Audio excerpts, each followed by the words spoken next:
Okay, it looks like 1 second.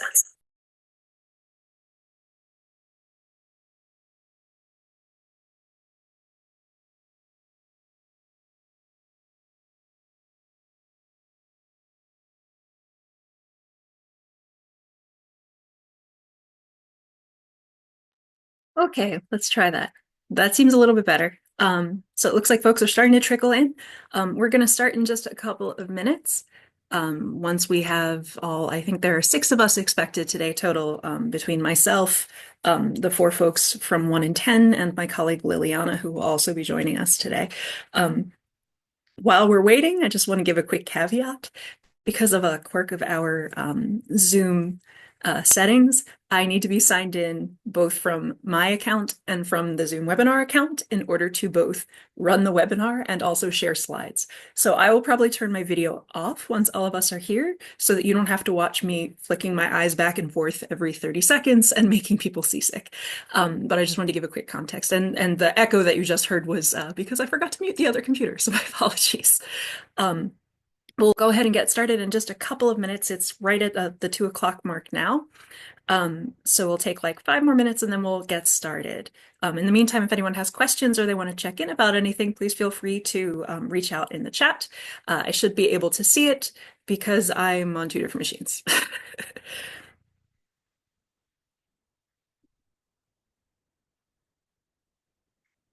Thanks, Dempsey. I appreciate your thumbs up.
Okay, folks, thank you for your patience. We're just going to give it like 1 or 2 minutes more and then we'll go ahead and get started.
Okay, it's just about 2:05, so I'm gonna say let's go ahead and get started. And we can go from there. Hello, my name is Kara Hurvitz. I use they and she pronouns professionally. I'm a policy counsel and manager with the National LGBTQI plus Cancer Network.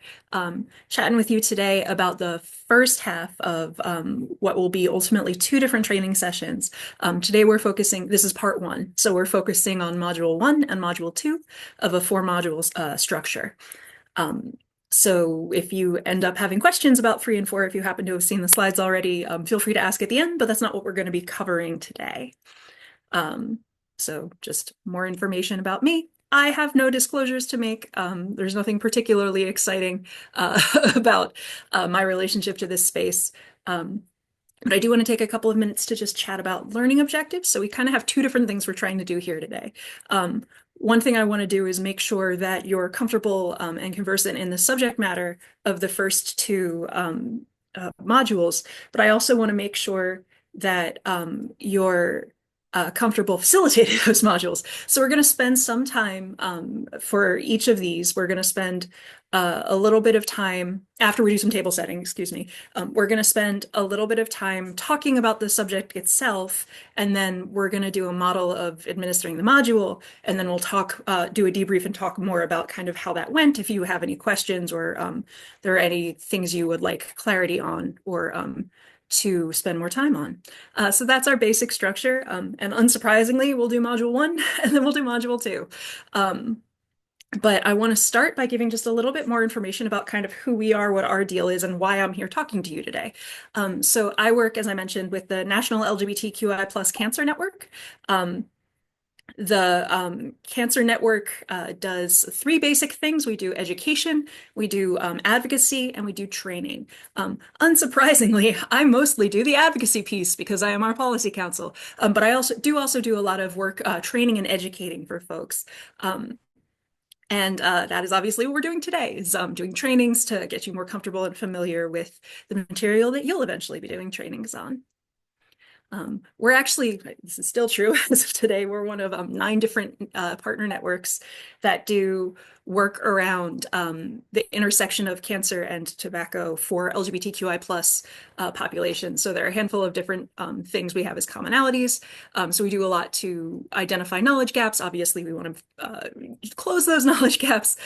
We build partnerships and connections between people. We offer technical assistance, which is part of what I'm doing today and what we'll be doing with your org in general for the next few months. And then we also talk about media strategies in a variety of different contexts. So as I mentioned, we're one of 9. There are several other groups that also have a network like this that do supports for those specific groups that experience health disparities. And all of this is intended to close the gap around health disparities, identify why they're happening, identify how we can fix them over time. So that's just a little bit about us. If anyone has any questions on any of that, please feel free to throw them in the chat. But if not, we'll go over some basic table setting, which is mostly going to look like context for the OUTSpoken project in general. Okay. So I think the biggest piece that I want to make sure everyone has going in that's sort of like table setting for this training is the fact that LGBTQI plus folks have disparities in how we use tobacco products and also in how often we get cancer, although we'll be focusing on the tobacco product piece of that equation for today. There are a lot of different ways this manifests. We use menthol tobacco products more than non-LGBTQI plus folks. We're more exposed to secondhand smoke. We see more ads than non-LGBTQI plus folks do. I need to fix that slide because it should not be a fraction, but 1/4 to 1/3 of LGBT youth are using electronic vapor products. And that asterisk is there because we have much less data on the national level about trans and gender diverse folks than we do about information about folks based on their sexual orientation. So these are the numbers we have for folks who identify as lesbian, gay, or bisexual. We do have some information about trans and gender diverse folks, as you can see from that last bullet point, that notes that in particular, Black transgender youth are 6 times more likely to vape than their white and cisgender counterparts. So And I want to spend a couple more minutes just talking about the relationship between tobacco and trans and gender conforming, or excuse me, gender diverse communities, because there is a really close connection that I think it's important to spend some time on. So as I mentioned, we don't have as much data for folks who are trans and gender diverse as we do for data by sexual orientation, but from what data we do have, we know these folks experience about 50% higher smoking rates, correlates with other stressors, which we're going to talk about today. Transgender population, but also because of these things, the transgender population is considered to have strong need around closing tobacco disparities. And I just included a couple additional facts for you. They're 5 times higher odds of having used an e-cigarette in the last 30 days and 3.5 times higher odds to have used a cigar in the last few days. But this is juxtaposed against a higher need among transgender and gender diverse individuals to remain tobacco free. And there are a number of different reasons for that. Tobacco use in combination with estrogen can be dangerous. It's associated with an increased risk of heart attack and stroke. There's also some studies that suggest that estrogen becomes less effective when it's used in conjunction with tobacco products, although the research on that is a little less clear-cut. Folks who are hoping to have gender reassignment surgeries also have specific needs because nicotine is very contraindicated for just before and a window after gender affirming surgery occurs. So it can, and that's for good reason, it can inhibit proper healing. It increases the chances of infection. For these reasons, a lot of surgeons require people to be nicotine free for a certain window before and a certain window after they get gender reassignment surgery. So tobacco use can actually be considered an additional barrier to gender affirming care in a number of different ways, which means we have this population that has this higher need, both in terms of has this higher need around cessation for tobacco products, both because because it's a population that uses at higher rates and because it's a population that has unique health needs that as I'm sure everyone in this call knows, are really important for well-being and mental health of folks who are trans and gender diverse. There's a lot of studies that show that access to gender affirming care is really important for folks who are trans and gender diverse in order to have mental health stability.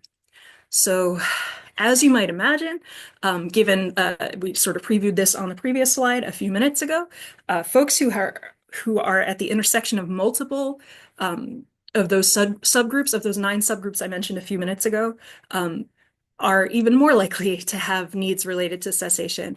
So for example, folks who are Latinx have the second highest menthol rate of all races, which means someone who is Latina and Latinx and LGBTQI plus has an even higher likelihood than either individual from those 2 subgroups who does not have that intersection to have tobacco disparities and cessation needs.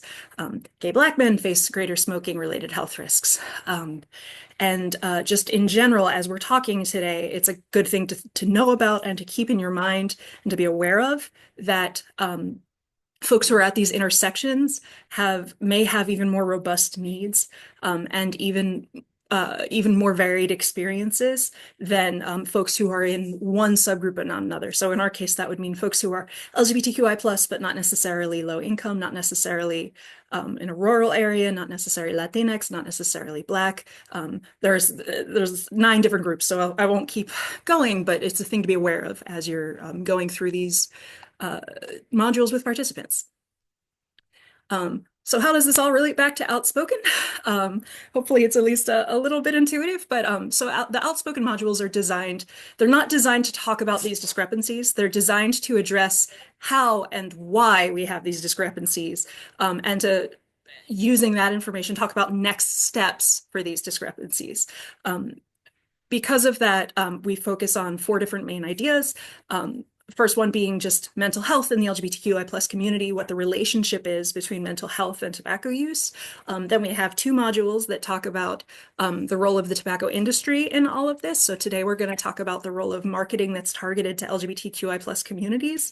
And then in the next session, we'll talk about ways in which the tobacco industry has impacted LGBTQI plus civil rights over the last 30 or so years, because that also plays a very significant role in the landscape. And then we're going to to close with a module about ways that participants can get involved, activate, and advocate for change related to this. We're starting from these places because it's important to understand not just that these disparities exist, but that they're not connected to further stigma, which is a pattern we've seen sometimes in the past if we don't follow up the what with the how and the why. So this is really designed to dig into the how and the why for that reason.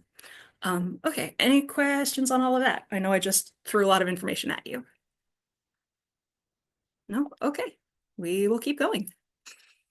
So as I mentioned, we're going to start with module one. Which relates back to mental health in the LGBTQI plus community.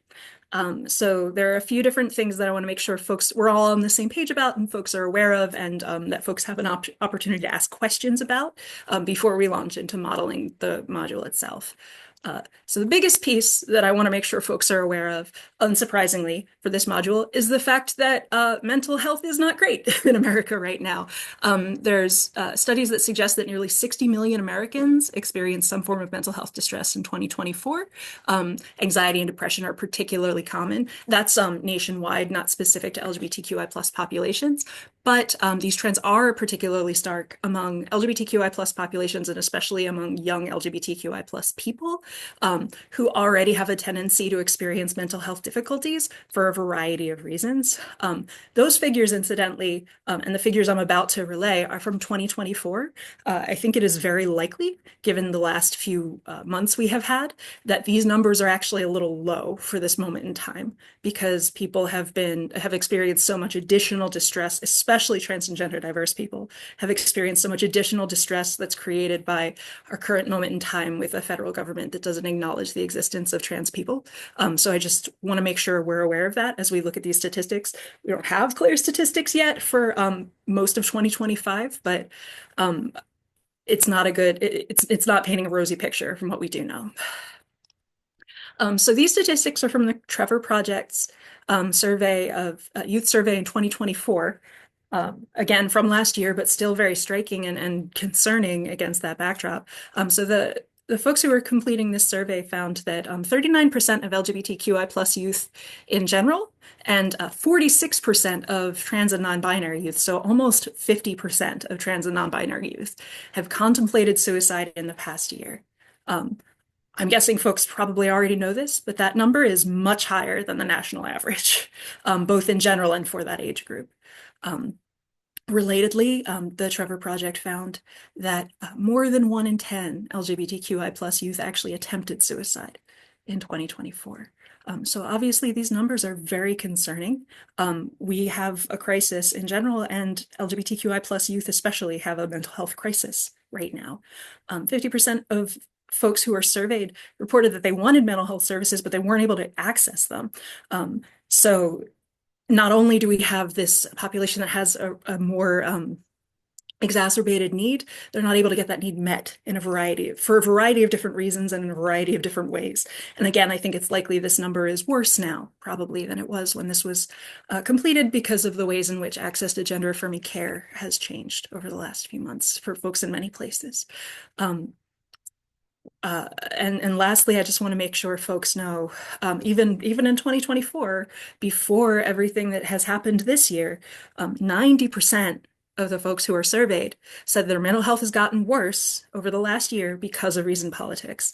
2024 was one of the worst years we've had in history for animosity towards trans and gender diverse people, especially in terms of what kind of legislation we saw introduced, both nationally, or at this point nationally, but even prior to the federal piece, we were starting to see these trends in a lot of places. Including some laws in Arizona, which I'll talk about a little bit more when we get to the module itself, that really impact people in a variety of ways. And people are aware of the federal stuff we're seeing now. A lot of those things were pioneered in states before they were adapted at the federal level. So the reality for most folks in most places right now is that this is a really difficult time. People's mental health is getting worse, and people have higher need at a time when they're also being artificially barriers are being put in place to keep people from getting care. So it's a very bad situation at this moment in time. Does anyone have questions on that? Okay. So I also want to make sure before we launch into the module itself that folks on this call are familiar with the theory of what's called minority stress. This was a theory that was posited back in 2003 by Elon Meyer, who still does work in this field now. And it's the basic idea that social, psychological, and structural barriers and stigma lead LGBTQI plus people to worse health outcomes, which I'm sure for everyone on this call feels pretty intuitive. But at the time that this theory was introduced, it was not as intuitive to most folks who are doing these types of studies. So in terms of minority stress, this impacts things in a number of different ways in a number of different spaces. This also goes back to what I said a few minutes ago about people at the intersection tend to experience more of that. The minority stress theory was specifically put forward about LGBTQI plus populations, but the principles underneath it apply to lots of different populations and do apply at higher rates to folks who are experiencing more than one kind of stigma at once. So unsurprisingly, there is a relationship between experiencing discrimination firsthand and mental health, which is part of why we're seeing such significant mental health shifts in LGBTQI plus youth, especially when they're clearly identifying that it relates back to political decisions that are being made and causing fear. Any questions just on that? No? Okay. One more piece I want to make sure I'm clear about is minority stress is not instead of general stress, it's in addition to general stress. So this is a form of stress that folks experience on top of ordinary day-to-day stressors that everyone experiences in their life. So I just want to make sure that's clear. Occasionally someone gets confused about that, and it's an important point. Okay, any questions about that? Okay, we'll keep going. So obviously, we're talking about this today because there's a relationship between minority stress and tobacco use. Much like there's a relationship between minority stress and mental health. At this point, these things are very well documented. Because of these things, tobacco use can be and should be understood to be a social justice issue. We don't tend to talk about it in that way, and we don't even necessarily always think about it in that way, especially if we're talking about and thinking about civil rights for LGBTQI plus folks in general.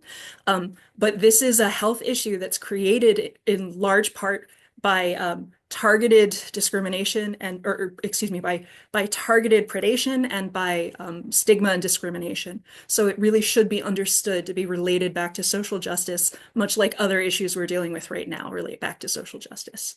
Any questions on that? All right, I'll keep going. So I want to do a couple of pieces of housekeeping just about the role of the facilitator in these conversations. Unsurprisingly, given all the figures that I just cited at you, discussing mental health in 2025 is pretty difficult and for a lot of people. It leads to some pretty heavy topics, and people may disclose some really stressful things, or it become very distressed during this type of discussion. So it's really important for the facilitator to create safety and build trust before we launch into these things, to give appropriate trigger warnings so that participants know going in that some things will be talked about, and to meet participants where they are. That's a phrase that I'm showing my social work roots by saying, but essentially the idea is that, when people need particular things because that's where they are in that moment, especially around distress, not trying to force people to push through that if it's not realistic or fair to expect that to happen. So for example, if a participant needs to leave the room for a couple of minutes, meeting that participant where they are would involve letting them leave the room for a couple of minutes, which is generally helpful, but particularly important on topics like this. Also, because this dredges up a lot of stressful things for a lot of people, you may get a participant who discloses something like self-harm or suicidal ideation. We recommend that if you have a role as a mandated reporter when you're facilitating this type of training, let people know that at the beginning of the session. It is still important to build, or rather, if you build trust and create safety, people may still feel safe sharing things, but it's important they do that in an informed way and they know that that might result in you having to take action if you're in a role that has mandated reporting. Obviously, if you're not in a role that has mandated reporting, you don't necessarily need to worry about that. But I also do want to make sure folks know we've included mental health resources as part of this module, both within the slides itself and within the facilitators guide materials, which you'll be receiving after our training today. A lot of really specific resources that we recommend that might be helpful for folks and resources for additional reading. Please share that with folks as you're going through the training. If someone seems distressed and they're talking about, for example, suicidal ideation, you don't necessarily have to wait to the end of the training to mention, oh, and by the way, here is a helpline you can call if you really need to talk to someone when you're having a really difficult time and you're thinking about hurting yourself. These slides are a blueprint, but please don't feel beholden to them, especially in situations when someone's in distress like that. It's important to part of meeting them where they are is maybe letting them know there are resources that can help them. That said, if anyone who's facilitating this type of training is themselves a trained clinician, this training is probably not a good milieu to try and give therapy. So you can offer to talk to someone after the training if they seem really distressed, just like you can connect them to resources. But try not to start getting into addressing those issues in depth during the training, just because that's difficult for that person, it's difficult for the rest of the participants, and it can really kind of take things down a trajectory that's hard to come back from. So those are our warnings about facilitating a difficult discussion topic like this. Okay, any questions on any of that? I'm going to keep asking that. I understand it might be annoying, but feel free to just say no. All right. Oh, I apologize. I did have one more slide. Because of those things that I just mentioned, this first module, module 1, which talks about mental health, encourages a lot of subjective discussion instead of didactic learning, because that's particularly appropriate for this type of conversation. Other modules, like when we get to module 2, for example, in the second half, have more didactic learning folded into them. This one intentionally does not because of the nature of the discussion. But because of the nature of the discussion, safe zone rules are super important. They're part of how you create a feeling of trust and how you create safety for the people who are participating in this type of discussion. Please do not skip them, even if you are running late. Even if you need to pare the training down a little bit, please don't skip the safe zone rules. They're very, very important. Okay, any questions on that? All right, we will keep going.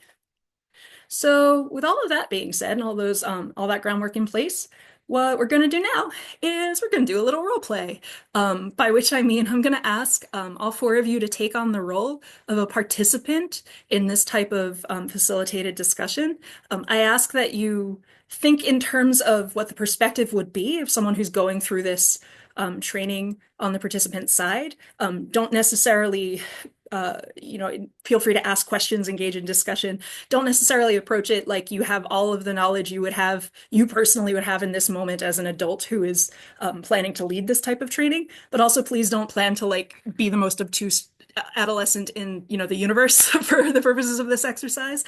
Just want to give you a chance to see what the training looks like from the other side, just because it'll help you have context when you're delivering it, and also just give you a chance to see the training being delivered, which is most easily done, especially with a training that has this much discussion, by modeling. And the easiest way to do that is for you to play the role of participants while I play the role of the trainer. Does that make sense? All right. Anybody have any questions?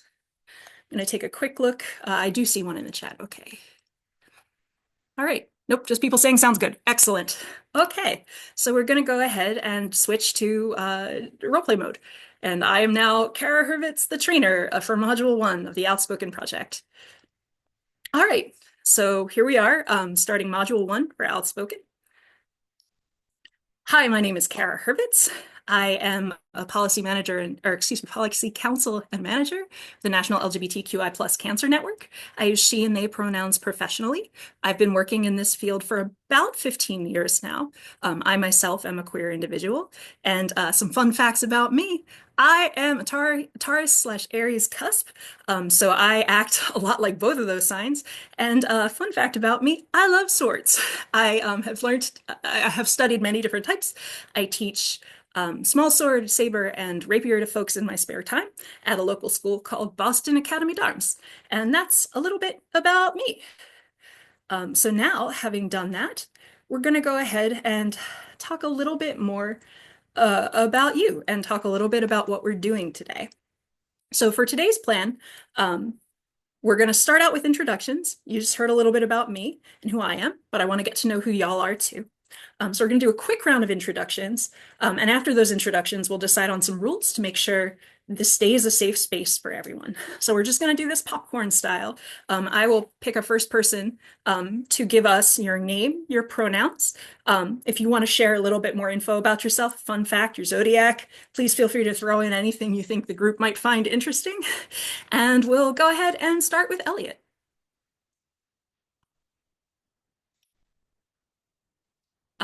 I believe you should be able to talk off mute, but if that is not the case, let me know and I will fix that for you. Okay, yeah, Elliot's putting in the chat, which is also totally valid. Elliot says that they use they, them pronouns. They're a Capricorn and they enjoy paddleboarding. So let's go ahead and everyone can just put that type of information in the chat for now.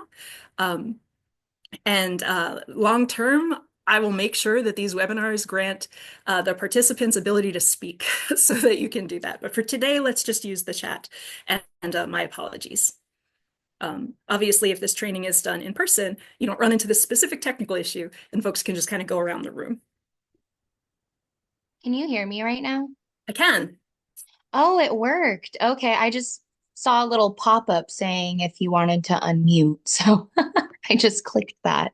Okay, great. Um, yeah, so if other folks are able to access that, feel free if you want to talk or I mean, I think it's fine to drop in the chat either way, but cool. Thank you. Yeah, no, thank you.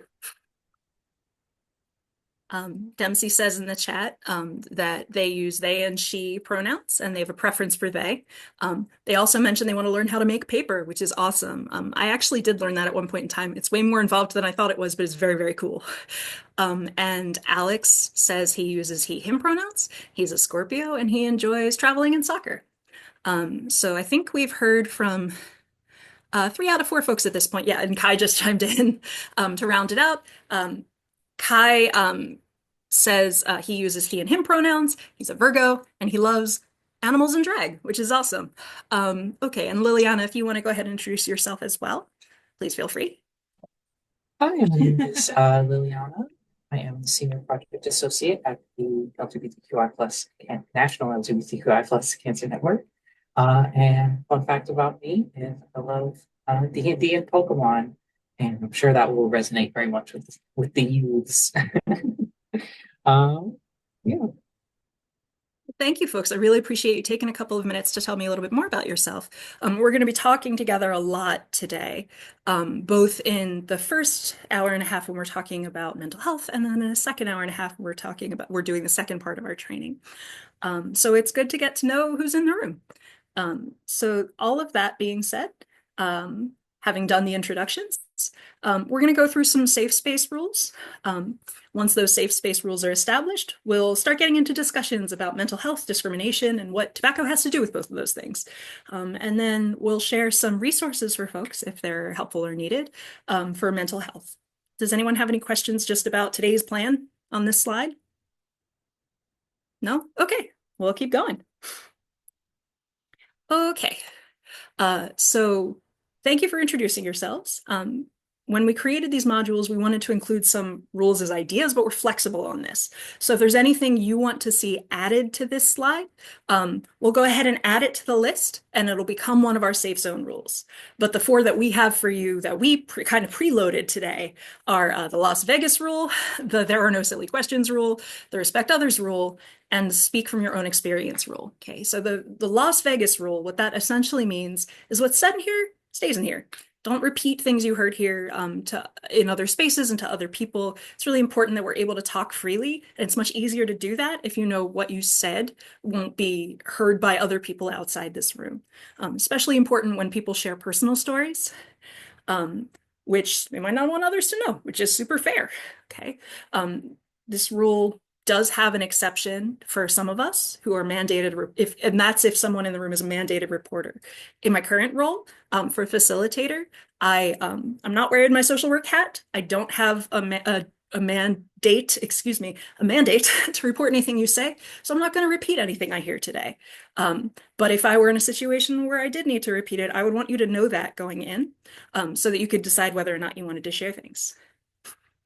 Okay.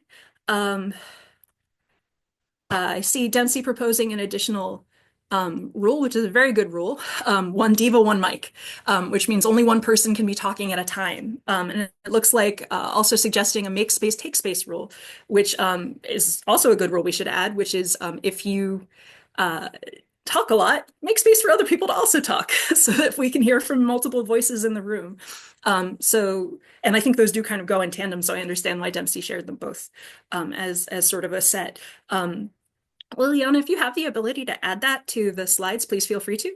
If not, we'll hold that in the chat and we'll keep enforcing them as we go. So right now we have the Las Vegas rule, the one diva, one mic rule, and the make space, take space rule. I want to get through the additional rules we've set up for you, and then I'll do another check-in with folks about whether we want to add anything. So the next rule on our list is that there's no silly questions, because asking questions is important. It's how you learn things, and it helps us know what it's helpful to talk about. So some of you might know a lot of the information we're about to talk about, and others might not. So it's helpful for the folks who don't to speak up, ask a little bit more about what you want to know about. We want to create an environment where it feels safe to ask these questions. We might not always have the answers. In fact, probably a lot of the time I won't have the answer, but what I can do, and I will do if I don't know the answer, is I'll write down your question and I'll look into it, and I'll get back to you after this and let you know what I found. Does that sound okay? Okay, so the next rule, fairly self-explanatory. Respect others. Do the things that you associate with respect for each other. Everyone has different experiences and opinions, and we can coexist in the space together, holding our experiences, but with others, but only if we're actually respecting each other. Okay. And then the last rule is just to speak from your own experience. Everybody has different experiences, right? And because people are different, saying things like all queer people feel this way are not necessarily going to be helpful, and they might be alienating to queer people who don't feel that way, who are in the room. So using I statements, saying things like I'm a queer person and I feel this way, can really go a long way in creating a more comfortable discussion and a variety of viewpoints and people sharing their viewpoints, even if they're not the same. Okay, does that make sense? Okay. How do y'all feel about these rules? Do you want to add any other rules besides the two that Dempsey added? All right, cool. Keep in mind our rules can always change. They're not written in stone. And if you think of another rule later, we can add it to the list. Okay. All right, let's keep going. Thank you for building a foundation for a safe space by going over the rules with me. I really appreciate it. I want to make sure people feel safe, and part of people feeling safe is giving you trigger warnings about things we might be talking about today. All of us have different limits in terms of these discussions. Some of the stuff we're discussing might get kind of heavy. And it's important you take care of yourself, okay? If you reach a point where you need to tap out, that's okay. Just let someone know, okay? Take the space you need and come back when you're able to come back, if you're able to come back. If not, we can check in after, and I can talk to you more about what we went over while you were out of the room, and answer any questions you have.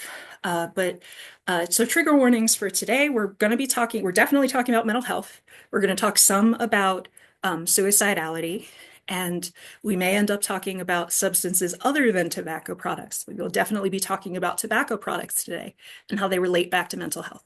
So if you know any of those things are a trigger for you, just be aware at the top of this training that they're going to come up and you might need to take space or do other things that do what you need to do in order to feel safe and feel okay. Okay, it's really important for these type of discussions. Another thing I want to make sure you remember is I'm here in a professional capacity. I happen to have a social work hat that I'm not wearing right now, but I'm not here in my role today. I'm not here to be a social worker, and I'm not here to give medical advice of any kind. So everything you hear today, we're going to be talking about important topics, and we may have suggestions or resources for those topics, but don't think of it as medical advice. Don't treat that as the correct rule if it goes against something your PCP or your medical team have told you. And make sure you get treatment if you need it. That's not, you're here in this room today because this is not intended to be treatment. It's more of a discussion about issues that may require treatment. Does that make sense to everyone? Okay. If you're having a tough time right now, that's super understandable. If you're looking for support, we do have resources that can help, and I want to make sure you have access to those. We've included some more information about ways to reach out within the slides for this presentation. We can also talk more about different resources that might be helpful if things come up in our discussions. We can bring it up then as well. But I want to make sure folks understand that, especially these days, it's really common for folks to have mental health stuff they're struggling with, and there are supports out there that can be really helpful. And people don't have to go through this type of thing alone. In fact, you shouldn't go through this type of thing alone. Okay, does that make sense to folks? All right. All that being said, now that we've gone through all of those ground rules and that groundwork, let's jump into the discussion portion. This is a pretty open dialogue. There are no wrong answers to any of the questions we're going to ask in this space on this topic. And I want to make sure folks feel comfortable talking. So we're really aiming to have a conversation here. And I'm mostly here to help the conversation go. I'm not necessarily here. I am here as a facilitator, but you can think of me as someone who's participating in the conversation, but not leading the conversation, if that makes sense. All right. So let's talk a little bit about mental health. I beg your pardon, I accidentally went forward when I didn't mean to because I clicked on the chat. I'm so sorry. Okay. And now it's not going back. All right, we're going to stay on this slide. What is mental health? Tell me, and go ahead and either say out loud or say in the chat, what are some things you think of when you think of mental health? What are things that you think are part of mental health?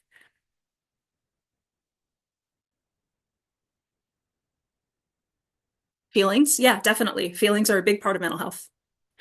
Mental illness can be a part of mental health. Your environment, also definitely a huge part of people's mental health. I do want to note, though, that while mental illness is a part of mental health, folks can have mental health without having a mental illness. And we're going to end up talking about both today. So just a point of clarity. Okay, those are some good answers. Anyone have anything else they want to add? Being able to cope with challenges that may arise. Yeah, definitely. That's a big part of mental health. Okay.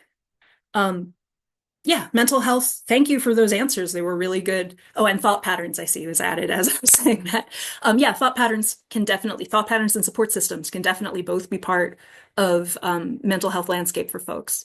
So mental health is basically looking at your emotional, psychological, and social well-being, which is why I mentioned mental health. Even if someone has really solid mental health and they're feeling great, that's still part of mental health.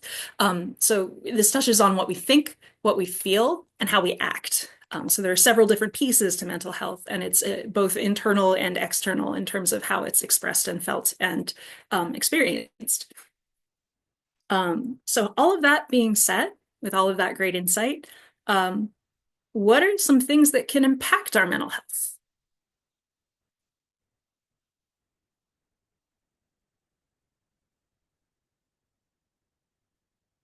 Mental illness, yes, mental illness is definitely something that can impact mental health in a variety of ways. Yeah, things going on in a personal or work environment, definitely. Stress is a big one. Stress very much impacts people's mental health. Politics, yeah, we're going to talk about that a little bit, actually. Like right now, politics does impact everybody's mental health. Yeah, relationships, both ones that go well and ones that don't. Yeah, definitely. Those can impact mental health. And financial situations, especially financial stress. Yeah, those can impact mental health too. And family. Yeah, all of these are really good suggestions of things that can impact mental health. And this is in part because lots of things can have an impact on mental health, right? Like people, places, things, basically anything you think of as and ideas. Basically anything you learned when you were young as a noun can impact your mental health, for better or for worse. Um, People like your classmates, your family, your teachers, which people had said in our discussion already, those all definitely impact mental health. Um, and places like your home, your school, work, right? Places people mentioned, those can impact mental health. And then just things more abstractly, right? Like things like the weather, things like a song that's stuck in your head, things like what food you eat, those can impact your mental health as well. Those can actually have a really strong impact on your mental health depending on what's going on. Um, and this is a thing we're going to talk about more in just a minute. Discrimination impacts mental health, generally not in a good way, right? It's not good for people's mental health to face regular discrimination. Okay, any questions on that? All right, we'll keep going. Um, Someone mentioned politics in the discussion that we just had, and that was a very good observation. In today's world, mental health is particularly impacted by politics. So I have some information for you here that's part of a study that's still ongoing. It hasn't been published yet. But the basic study was that they asked a bunch of LGBTQI plus folks about their health and their mental health, and in particular, in September ahead of the November election, and then in mid-November after the November election. And they asked the same people the same questions. They were just measuring how it changed. So between those two dates for these same people, anxiety went up 45%, depression increased almost 20%, feelings of dread increased 30%, over 30%. So over a third said their overall health has declined since last year. So their health is getting worse for a variety of reasons. More than half reported that they have trouble sleeping over half the time. So like really regularly have trouble sleeping, which definitely impacts your mental health in a number of ways. And a full 80% of folks said that these health problems are interfering with their daily functioning.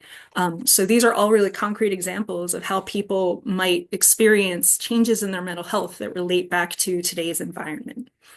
Any questions on that? Okay, so many of the things that I just touched on are related to, particularly around politics, are related to discrimination. So let's talk a little bit more about what discrimination is. What's discrimination?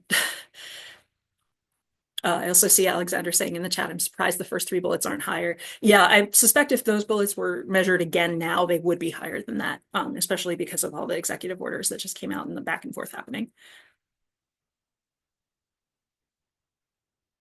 So relatedly, what can discrimination look like? We just talked about touched on some ways discrimination can look. Does anyone have, okay, singling people out for their differences from their peers? Yeah, that can be a form of discrimination. What else might you see as a form of discrimination?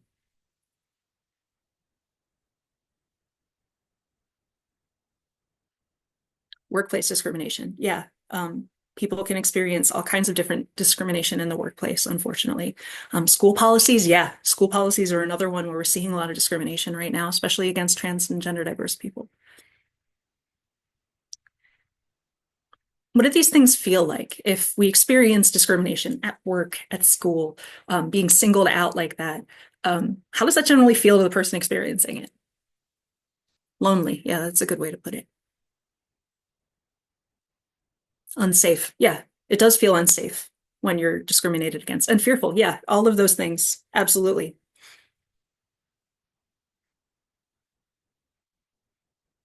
I know that for me, when I think about discrimination and how it feels, I think about how it feels harmed. Like I feel harmed when I experience that. Um, and Alexander's saying like you have to hide who you are when you're discriminated against. Yeah, absolutely.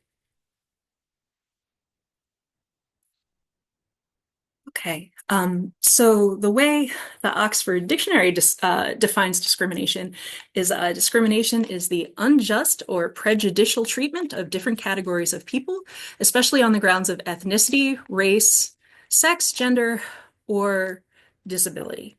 So that covers a lot of ground. That's not an exhaustive list, but those are different ways you might be discriminated against based on belonging to different categories.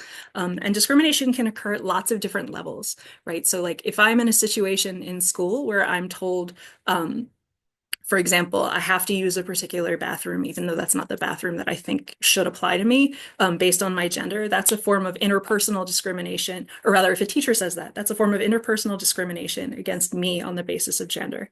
You can also have discrimination that's community-wide, right? Like, so that in the example I started to give a minute ago, if it's a school policy that you can't use the bathroom that you think that aligns with your gender, and you have to use a bathroom based on the sex you were assigned at birth, that's a community-based form of discrimination that discriminates against everybody in the school. And you can also have discriminations that are society-wide. So an example of that would be a bunch of the executive orders that we've seen come down, the laws we just talked about, right? Those are forms of discrimination that are beyond the self, beyond the community, like the whole state or the whole country experiences this form of, everyone in that category experiences that form of discrimination. So it can happen at multiple different levels. Any questions on that? All right, we'll keep going. Just like discrimination can show up in different areas and at different levels, it can look like different types of behaviors.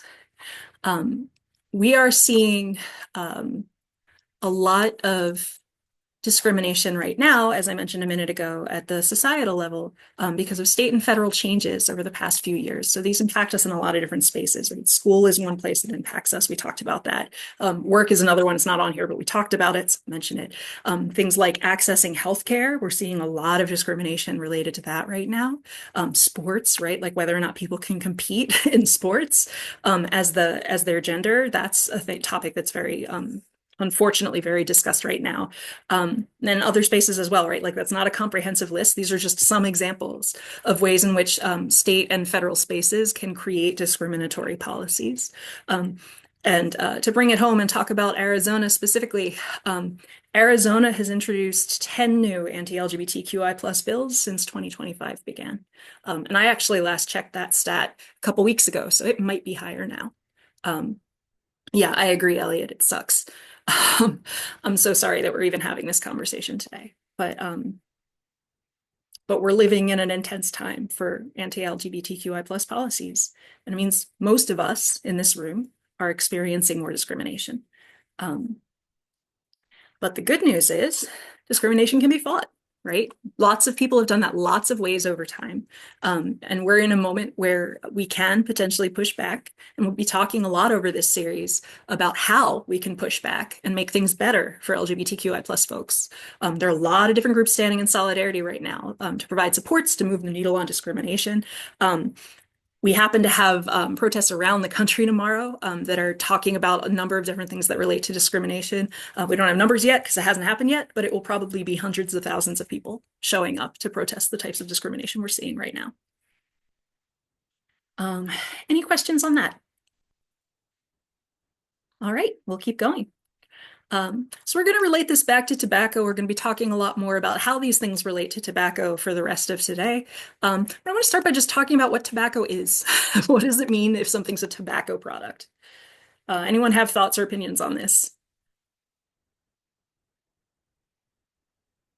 Okay, that's okay. So the FDA defines a tobacco product as any product made or derived from tobacco or containing nicotine from any source that is intended for human consumption. So basically anything that has that touchstone of nicotine involved is considered a tobacco product, which means some things that are not literally tobacco are considered tobacco products. So combustible tobacco is a really big category. Probably the first thing most folks think about if we're talking about tobacco itself, or like cigarettes, cigars. But we're also talking about e-cigarettes and vapes and other forms of nicotine-based product. We're also talking about pouch tobacco. We've been seeing a big resurgence of Zyn in the last few months. So that's also a tobacco product and relevant to what we're talking about today. And increasingly, we're having a lot of conversations about hookah, which is also a tobacco product and relevant to the stuff we're talking about today. But that being said, I want to give a quick caveat. When we talk about tobacco, in our conversations today. We're specifically talking about commercial tobacco. So commercial tobacco are types of tobacco that are made by companies for recreational and habitual use. They're mass produced, they're sold for a profit. Right, the things that the tobacco industry makes, those products, those are commercial tobacco products. They come in a broad range of forms, right, like what we just talked about, and they're what we're talking about today. So we're specifically talking about commercial tobacco products. I'm saying this to draw a distinction between that and traditional or sacred tobacco. Traditional or sacred tobacco is grown or harvested. It's generally used by American Indians and Alaska Natives for ceremonial or medicinal use. It is not sold as a product. It is not mass produced for recreation. It holds cultural and spiritual importance, and it's not what we're talking about today. So I just want to make sure everyone is clear about that before we jump into this discussion, because it's important to both be aware of that and be respectful in the space of the fact that not every form of tobacco is necessarily the type of tobacco product we're talking about today. Any questions on that? All right, we'll keep going. So we touched on this a little bit already, but how do mental health and discrimination impact tobacco use? What do you think tobacco has to do with it?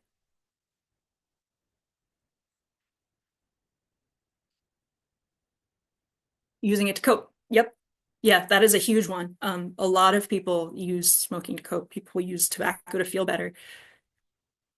Some people say that, and we'll talk about this in a little bit, but some people say that tobacco helps them feel less stressed.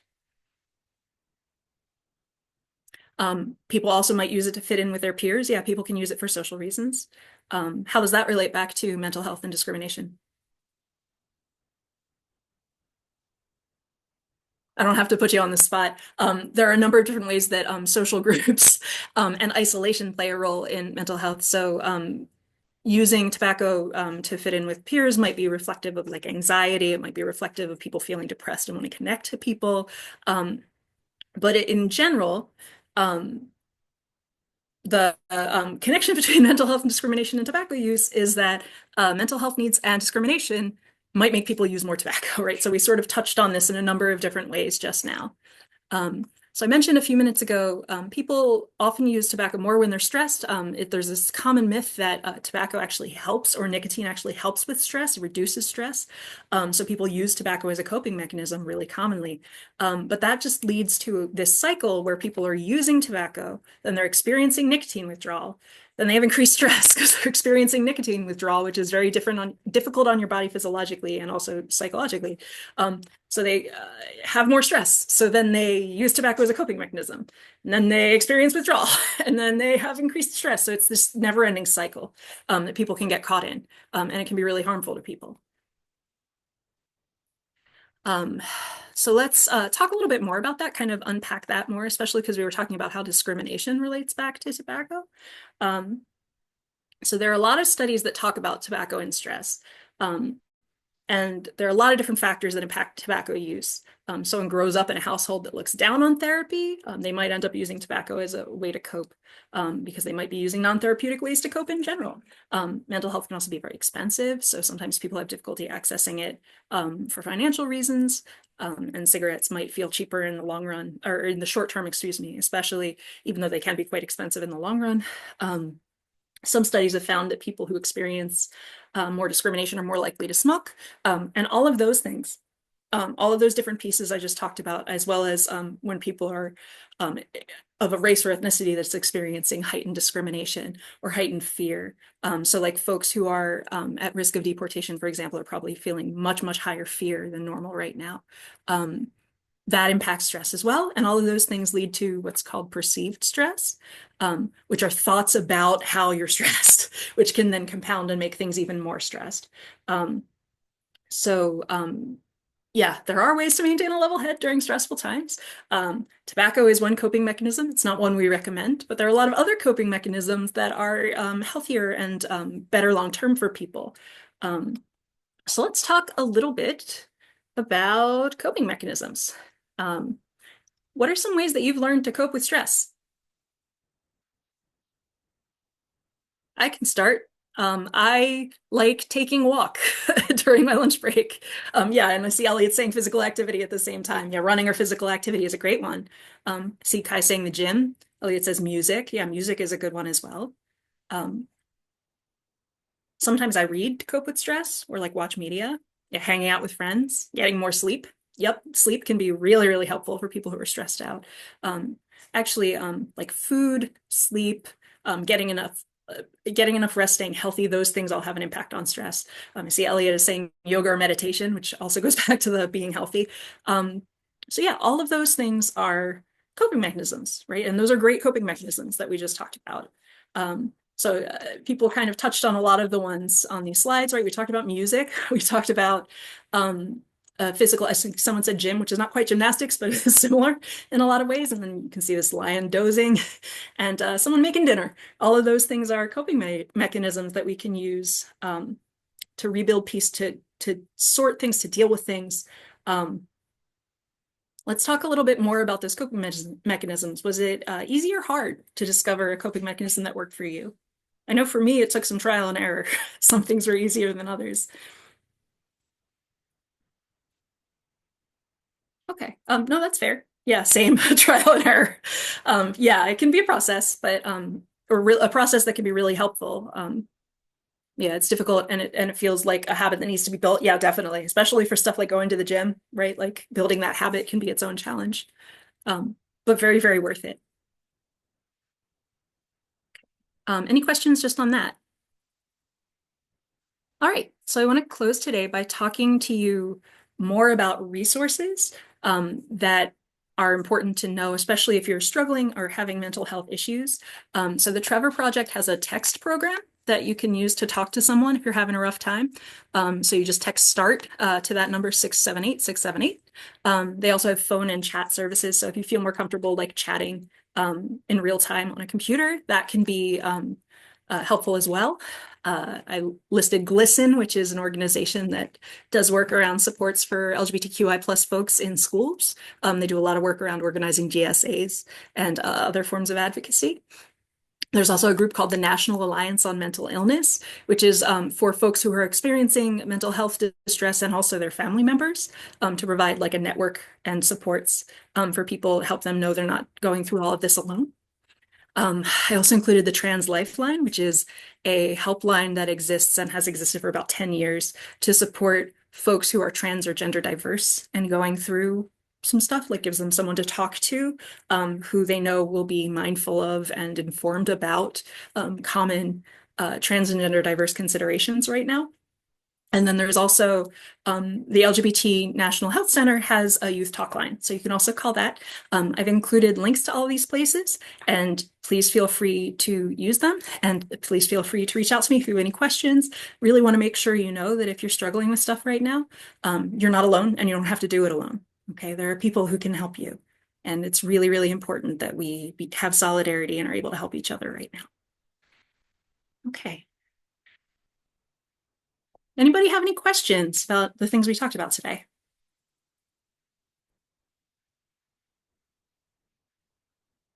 It's okay if not. Okay. Well, thank you for sharing your experiences and knowledge today. I really appreciate it.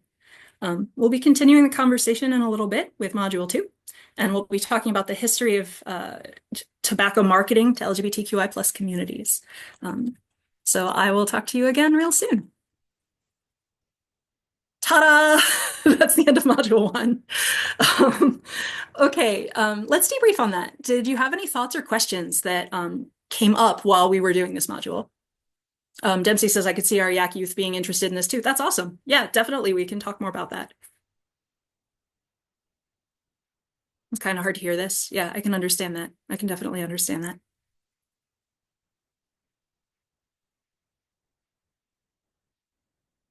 Does anyone else have thoughts or questions that they want to touch base about? It's okay if not. Okay. Oh yeah, Ellie's saying I think it's super important to tie mental health into this, and it's a great way to open the conversation. Yeah, I think it has to be a foundation for everything else we talk about because it's kind of an underpinning of the other things we talk about in a number of ways. Do folks feel like with the facilitator's guide, which includes I some of these materials should have been sent to you already. So the facilitator's guide includes an outline of the general structure of the training that I just did, and a script, if it's helpful to you, to go through all of the information I just did, as well as some like additional information that has context around mental health right now, around politics right now, around the sort of tips that I mentioned at the top of this training around like building a rapport, creating space for people, discussion questions versus didactic trainings, all of those things, those materials will be available to you in written form as well in the facilitator's guide for each of these modules. So we just went through module 1 and we'll go through module 2 in a little bit as well. But we have materials for each of those modules because they each have individual and unique kind of like needs and background that needs to be discussed. Thank you, Kara. I just wanted to say I was able to share all of these like PowerPoints and the facilitator's guide with all the folks here on this call that are in the Okay. committee. And so, yeah, those have been super helpful. And it's awesome to see this in action, gives us just a little bit better idea of kind of the flow of how this would all go. But I feel really comfortable and confident after viewing that to deliver this. And I'm excited to see Module 2 in action too. That's awesome. Thank you. Yeah, I strongly agree. Sometimes it's helpful to like see things in real time because it's less conceptual and more practical than reading materials and then trying to apply them. I see Dempsey saying it's really refreshing to talk about tobacco with mental health instead of completely. I very strongly agree with that, Dempsey. Yeah, I think we spend way more time pretending they're not related than we should. But they are, and it's important to acknowledge that when we're starting this kind of conversation. Okay, so I will go ahead and pause us there because I just gave y'all a lot of information and we still have another module to go. So I'm going to suggest it's 3:05 now. Let's go ahead and take a 10-minute break and we'll come back at 3:15 to jump into module 2. Does that sound okay? Okay, cool. I'm going to go ahead and turn my screen off, but I'll leave the slides up and I'll see you in 10 minutes.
Okay, hello and welcome back, folks. We'll give it like just a minute more to make sure everybody's here. I appreciate Elliot saying hi in the chat. Out of curiosity, is it very warm where y'all are right now? This is like the very first very warm day where I live, and my dog is like melted into the couch. So if I look a little red in the face, that is why. Yeah, it's uncharacteristically warm here, even though it's not actually that warm. So I don't know what's going on in my Yeah. apartment. Sounds like it's kind of cold in Arizona today. That's good to know. Well, clearly not 120, as Dempsey is saying. 65, actually, it's probably about 65 here too. It's just we've gotten really used to 20 degrees, so it feels warm. Um, okay, and I think that was everyone weighing in on the weather, which means we're probably good to restart. I'm just gonna, I do not know where my phone went. That's okay, because I can keep track of the time with my two computers. So we'll go ahead and get started. Um, okay, so we just went through module 1 before the break, which was talking about mental health and tobacco use. So module 2, we're going to shift gears a little bit, and we're going to be talking about tobacco marketing to the LGBTQI plus community, which is its own topic. In fact, it is such a important and broad topic that we're going to be discussing two different aspects of it in two different modules. So today's module is talking about really specifically about like marketing and uh, like ads and ways in which targeted marketing has been used. And the second module is going to talk more about how that relates back to civil rights and the ways in which the tobacco industry has used the LGBTQI plus fight for civil rights to its advantage in a number of different ways over the decades. But we're only going to touch briefly on that today because that is important enough to deserve its own module. So today we're talking about tobacco marketing to the LGBTQI plus community. Any questions on that? All right, we'll keep going. So just some stuff that I want to make sure folks are familiar with and some baseline that I want to set before we jump into the module is exposure to targeted ads. Obviously, we're talking about this because we're talking about targeted ads, but tobacco industries have a really lengthy history of targeting specific populations, and they do that a lot of different ways. So everything from like the things they put in ads to where they run the ads to how they run the ads to different promotions. The US Surgeon General actually just put out a really good report on this in the last 6 months or so. It was definitely before January 20th. I think it was December of last year. That really gave a huge amount of information about all the different ways that the tobacco industry has like done 2-for-1 coupons for people and done sweepstakes and promotions and what types of ads they've included. And it's a really good resource for becoming more aware in depth of sort of how this has looked over time. But the big piece I want to make sure people are aware of for today is, well, A, that this is a thing with a lengthy history that still happens, but also because a lot of the where and the how are targeted, it means that targeting is often community-based. Different participants may have different perceptions and knowledge of tobacco ads going in as they enter this module. Particularly when we're talking about LGBTQI plus spaces. Some places have a history of targeted marketing at Pride and promotions at Pride. Some places don't. Some places have uh, the organizers have opted to ban the practice of advertising tobacco at Pride. Some places haven't. And in terms of just point of sale marketing and marketing density, some communities see way, way, way more ads than others. And people who are again, like we were talking about before, people who are at the intersection of multiple groups who are systemically targeted will have particularly high exposure.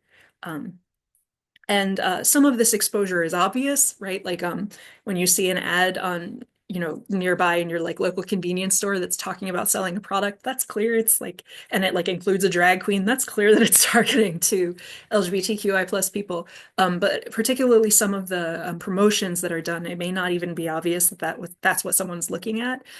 So tobacco companies will do things like, for example, run an essay contest where if you write a good essay about a thing that may not be related to tobacco, they will award you $10,000 for your scholarship for college, right? So that's targeting younger people. That's providing and there are a number of different ways that can relate back to tobacco sale, but it's not obvious in that situation that that's what's happening. So yeah, lengthy history. Sometimes it's obvious, sometimes it isn't. Lots and lots of variation. And this, just be aware, this is an industry that's like famous for this. And there's a lot of information publicly available, which I'd be happy to share. And I believe the Surgeon General's report has been put back up. But if it hasn't, I'm happy to send a copy to everyone on this call today, just because I think it is a really good, it has like 2 chapters about this, and it's a really good resource for this. Okay, any questions on that? All right, we will keep going. So I also want to spend a little bit of time talking about LGBTQI plus people specifically. So the history of targeting LGBTQI plus people goes back about 30 years. For some subpopulations, targeting has been going on much, much longer. So like, for example, targeting of Black populations has been going on much longer than the 1990s. Targeting of women has been going on much longer than the 1990s. But for LGBTQI plus people in specific, about 30 years from the mid 90s. And the general consensus is that the first instance of this was a project called Project Scum, which ostensibly stands for subculture urban marketing. But that's not a terribly flattering name to use for this type of project. And also B, part of the reason we know about Project Scum is because there was a lawsuit in the, I believe the late 90s where as a settlement, as part of the award of the suit, the plaintiffs asked for a form of what's called injunctive relief. So like a form of settlement that's not money, where the tobacco company was required to release all its internal correspondence. And so a huge amount of information came out from that, including this Project Scum thing that was like a completely internal for a point of reference.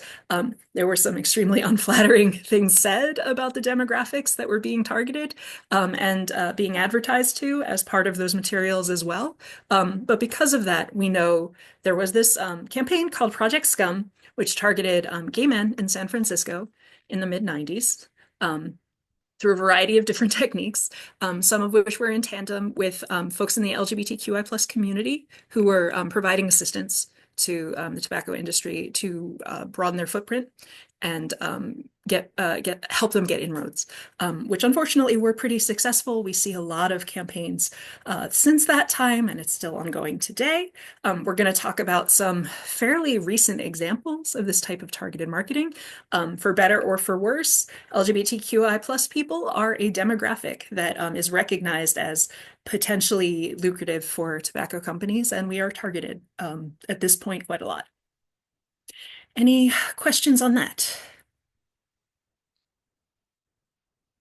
Okay. One other point I want to make sure I mention before we hop into the module itself is that these marketing campaigns can also be reinforced by LGBTQI plus culture and norms. For example, the common use of tobacco at clubs and in ballrooms is a good example of a space where it's sort of self-reinforcing. It becomes part of the culture, that's part of the space. We also see a lot of examples of this around inclusion of tobacco use in LGBTQI plus media. So we're going to talk a little bit about that today as well. But that's another example of an instance where once it's woven into the culture, it becomes part of the culture, which can make separating these things out much more difficult. But I want to be very clear that I'm not saying that because I'm saying that it is the community's fault that we are experiencing these disparities, or that the community is doing something wrong by having these pieces of culture that were very much artificially created and again because of targeting. So I just think it's important to acknowledge and acknowledge when we're having these conversations that like the tobacco industry is not, producing dead boys and resulting in vaping being shown in this show. It's become part of the culture. Does that make sense? Okay, any questions on that? All right, we will keep going.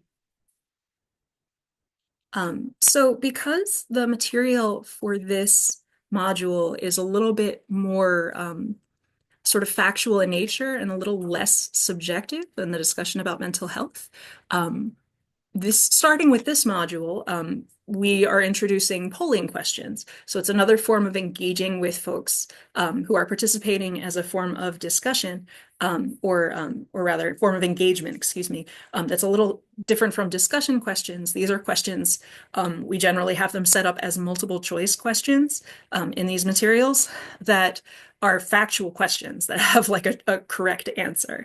And they are helpful both for gauging engagement, but they're also helpful for getting a sense of how to calibrate this training. Like if you're working in a room full of people who all have a very refined understanding of this type of targeting, that might impact your pacing, that might impact the granularity you get into, and it's just helpful to know that. So polling questions are helpful in that way. They also help you get a sense of how engaged folks are. They help people stay engaged. So for today, when I'm modeling this module for you, what we're going to do today is we're going to do a virtual show of hands, so folks can like raise their hand in the using the Zoom feature. And the reason I'm going to do it that way instead of using something like the Zoom polling feature is because as I understand it, you'll be delivering these materials in person. So I want you to get to have the experience, or as close to the experience as we can, of showing what it looks like to deliver these materials in person. And that looks like probably a show of hands of everyone who's in the room. Does that make sense? All right. We'll keep going. And the last thing I want to mention before we change gears again and go back to role play mode is there are still some things to be cautious about within the contents of this training. Learning about cultural targeting can also be really upsetting to people, especially if they weren't aware of it previously and they're like sort of realizing that something has been, that this thread is present in their experience that they just didn't know was there. So it is still important to have safe zone rules. If you're doing this training as module 1 and module 2 as one continuous training, we still recommend checking in about the safe zone rules and asking whether any should be added. Obviously, you don't need to go through an entire like recap of what people just went through if you just did the training. So for today, we're not going to do a recap. If you administer these trainings separately, like module 1 is, let's say if module 1 were today and module 2 were in our next session 2 weeks later, then it does make sense to do a recap, but we're not going to model that today because we just did it. But even though you can skip some things if they're combined like this, we don't recommend skipping a check-in about the safe zone rules. It's also still important to meet participants where they are, because this might still be upsetting to folks. Still important to encourage open discussion without personal attacks and to share mental health resources if they are needed or appropriate. Again, because this can be upsetting for folks. And that will be true as well when we talk about the third module. I know that for many people, myself included, realizing that an industry is supporting your civil rights specifically so that they can sell you a product that will kill you is not a fun thing to have to process. And that can be rough on people's emotions too. Any questions on that? No? Okay. I have a quick question that I don't think anyone here can answer, which is, what did I do with my box of tissues? I'm going to pause very briefly just because I don't want to be sniffing through this entire presentation. I will be right back, and then we'll change gears and we'll start doing a model of module 2.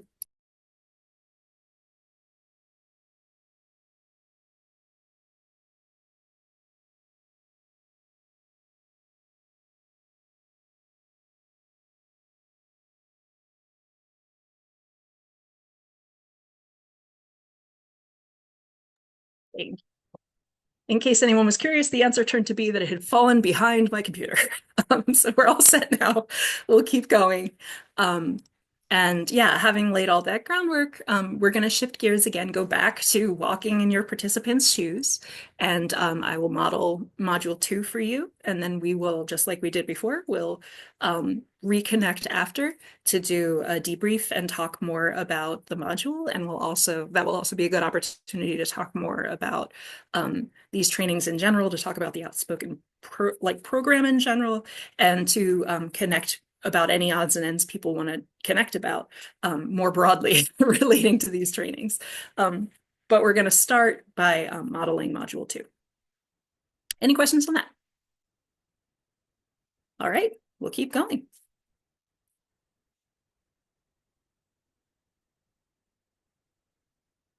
Okay, so welcome back.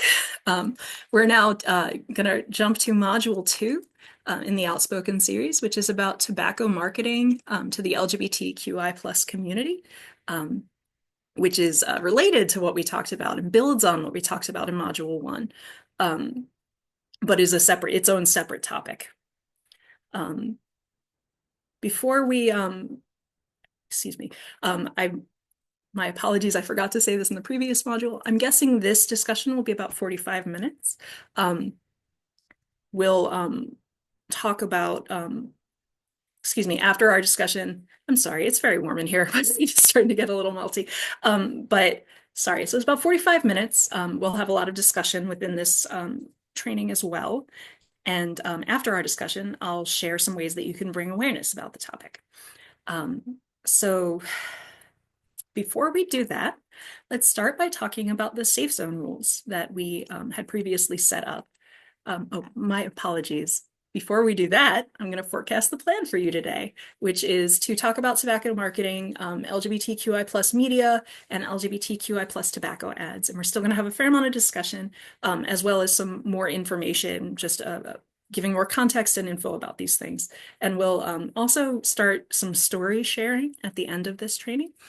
Which is a really important thing for us to talk about and think about, especially as we move into talking about and thinking about activation and how we can start to make changes.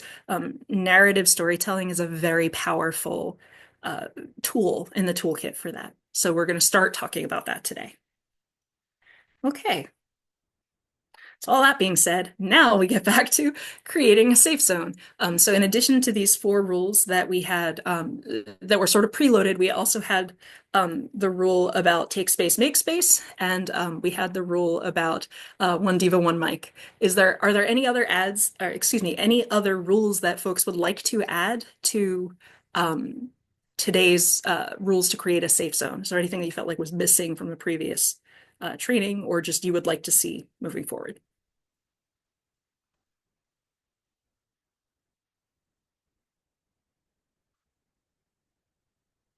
Okay. Guessing not, because nobody said anything. Yeah, Elliot says, I feel good with these rules. Thank you, Elliot. I appreciate it. Okay. So all of that sort of table setting being done, let's hop into it. We're going to talk about tobacco and vaping advertising. Where are some places that you've seen tobacco and vaping advertising?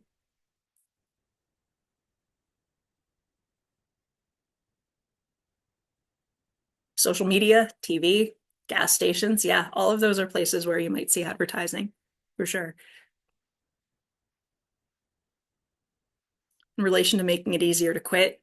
Yeah, for vapes. Yeah, Liliana's touching on something that we see a lot of, which is this idea that vaping is actually a cessation tool and people can use it to quit smoking cigarettes, which has a lot of different issues with it, but it's a narrative that we're probably going to see more of moving forward, unfortunately. So we do see what that means as a practical matter is we end up seeing advertisements for vapes in like tobacco control spaces when people are talking about cessation. And events or festivals. Yeah, absolutely. Some places have banned promoting cigarettes and other tobacco products at Pride Fests. Some places haven't. They have historically been a place where we see a lot of that. So I think you all have touched on every single thing that's on this slide. So we talked about TV, we talked about social media, we talked about events and festivals. We talked about gas stations. I will add to that, like newspapers and print media is another space where we see a lot of ads, especially for combustible tobacco products. There have been a lot of laws that have been passed over time about when and where and how the tobacco industry is allowed to advertise commercial tobacco products. And print media, so like newspapers or magazines, especially magazines, are a really common one. And social media obviously has a number of different forms as well. And you can see it as an ad on streaming stations as well, which is why we have the like YouTube Premiere and Prime Video and Hulu image kind of buried underneath the Pride image. Any questions on that?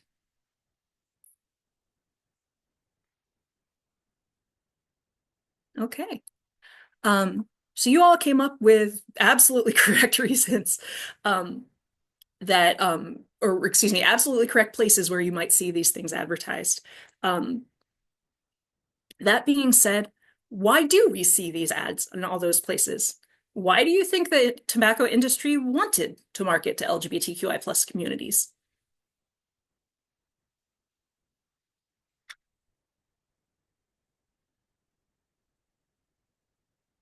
Expand who their customers are. Yeah, that's definitely part of it. But why us? Untapped market. Yeah, Dempsey, you're absolutely right. We were an untapped market. Um, we're going to talk more about this in a couple minutes, but at the time that this started, our money wasn't good most places, but it was good with tobacco companies.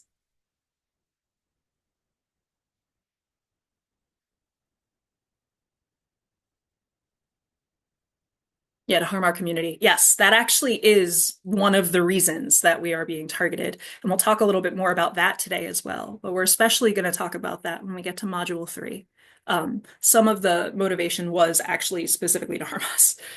Um, and I see Alexander saying, and Alexander's absolutely right. They think this is a community that's struggling, so they target a vulnerable community. That has been historically true with tobacco industries, excuse me, within the tobacco industry and with specific large companies for a very long time.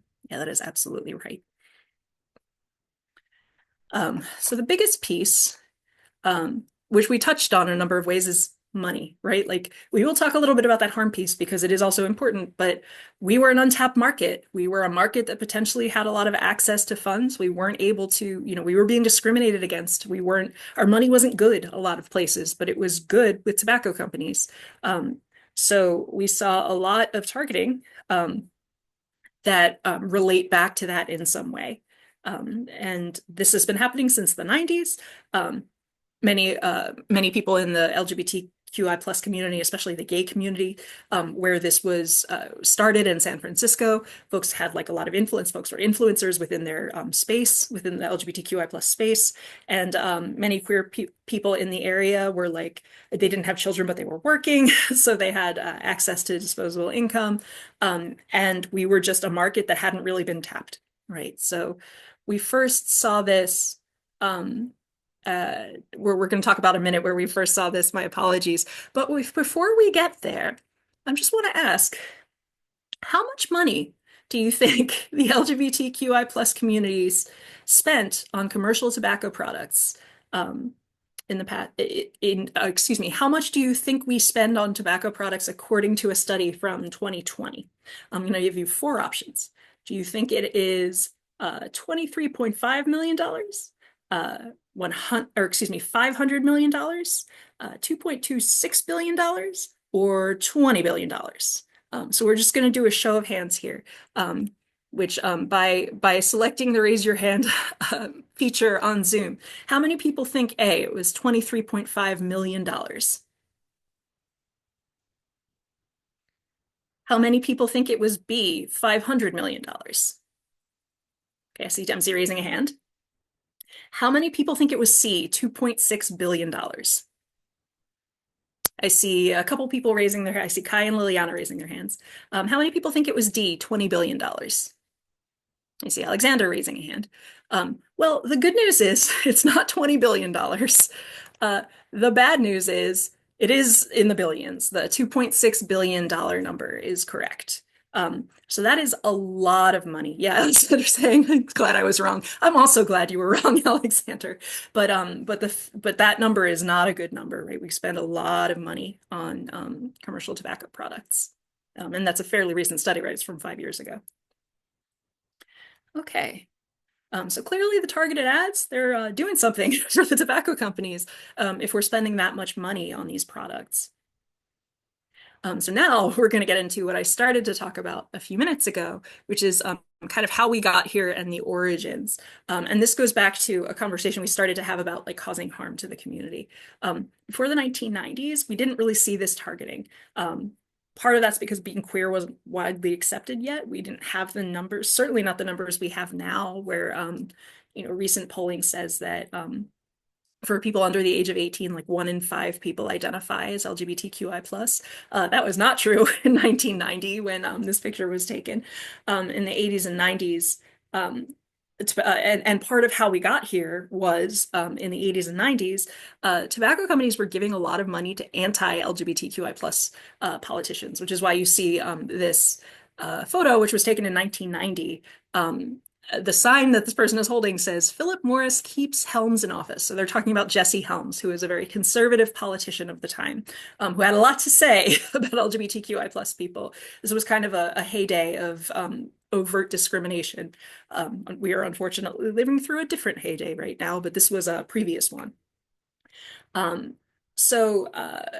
UP, which is an anti AIDS organization, did a lot of organizing around this and organized a boycott of Philip Morris because they were providing financial support to these politicians that were really harming us. And they responded to that by starting to make large donations to AIDS and HIV research and advertising to us directly, in part to try and change the fact that no one was marketing to us and we were an untapped market. But I think also they were mad at us because we had a successful boycott. The gay community of the time had a successful boycott against a very large entity. And and we'll talk more about this in Module 3, but there's a whole lot there in terms of how that trajectory kicked off from those pieces. But for now, mostly what I want you to know is didn't really exist before the 90s, started existing in the 90s, and ultimately relates back to how we spend money, right? Both the fact we have money, the fact that we were encouraging a boycott. Obviously, people who use products don't tend to encourage boycotts in the same way. Okay, any questions on that? Okay. So part of the campaign, the initial campaign that kind of got it, like the proto campaign, you can think of it, that got us on this trajectory of targeting to LGBTQI plus individuals and communities, was a campaign called Project Scum. Very, very flattering name, as you can see. The campaign focused on a number of different things. One of which was direct advertising to gay men in the San Francisco area. Part of the way they did that was by sponsoring pride festivals in San Francisco at the time. They also did a lot of targeted marketing. We know about Project Scum because there was a lawsuit in the 1990s that required the company that was responsible for this to release a lot of internal documents and communication. So we got to see how they referred to their own initiatives and how they talked about their initiatives and the people they were selling to within the space. They eventually changed the name of Project Scum to Project Sourdough because they recognized that it doesn't look great to have a project that literally is criticizing the people you're selling to. Although on paper it stood for I believe, subculture urban marketing. So Project Scum, 1995 was where we started with this. And that created a trend that we are still seeing today in a variety of different ways and a variety of different contexts. Any questions about Project Scum before we move on? No? Okay.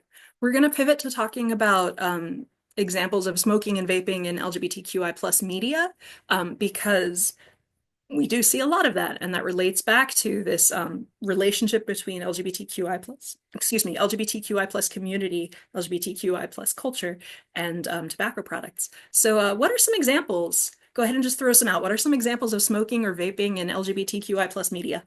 We see a lot of them in TV shows. Yeah, Elliot's exactly right. We see a lot in TV shows. Where else do we see them?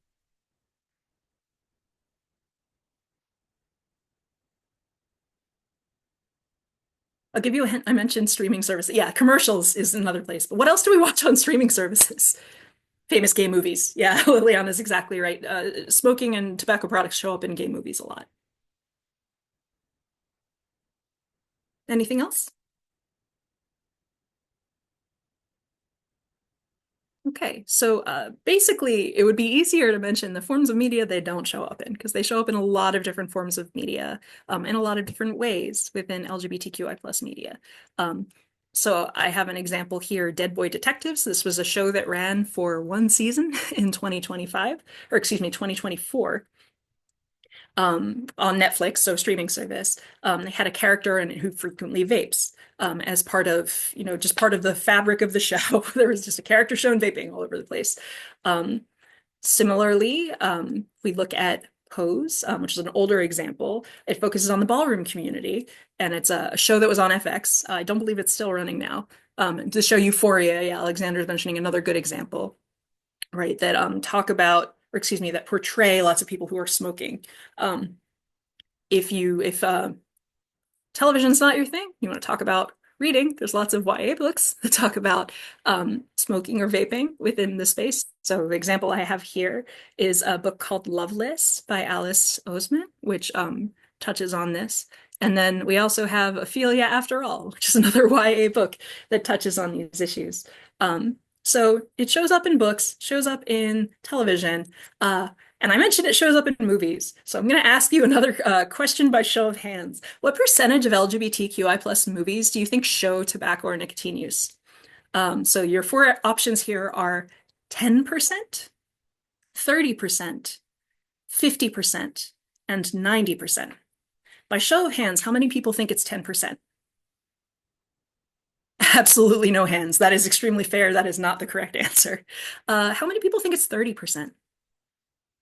Okay, we've got at least one taker. Alexander is raising. Alexander and Elliot think it's 30%. How about 50%? Okay, Dempsey thinks 50%. How many people think 90%? Liliana has a hand raised and Kai has a hand raised. So the sad truth is that a study, it's a little bit of an older study, it was from 2015, but it found that about 90% of movies, excuse me, LGBTQI plus movies specifically, depict tobacco somewhere in the movie. Yeah, I agree. It's wild. Yeah. And Liliana's saying, I hate to be right, which is extremely fair in this instance.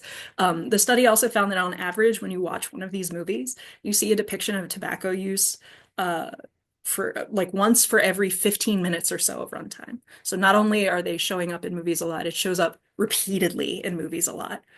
So, we end up processing that as we're watching this media, as we're reading this media.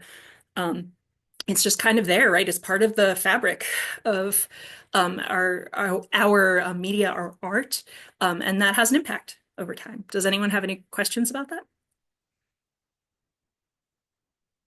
I see Alexander saying that's crazy in the chat, which, yeah, it's pretty wild. Okay, so we're going to change gears again. We're going to spend a little bit of time looking at specific tobacco ads.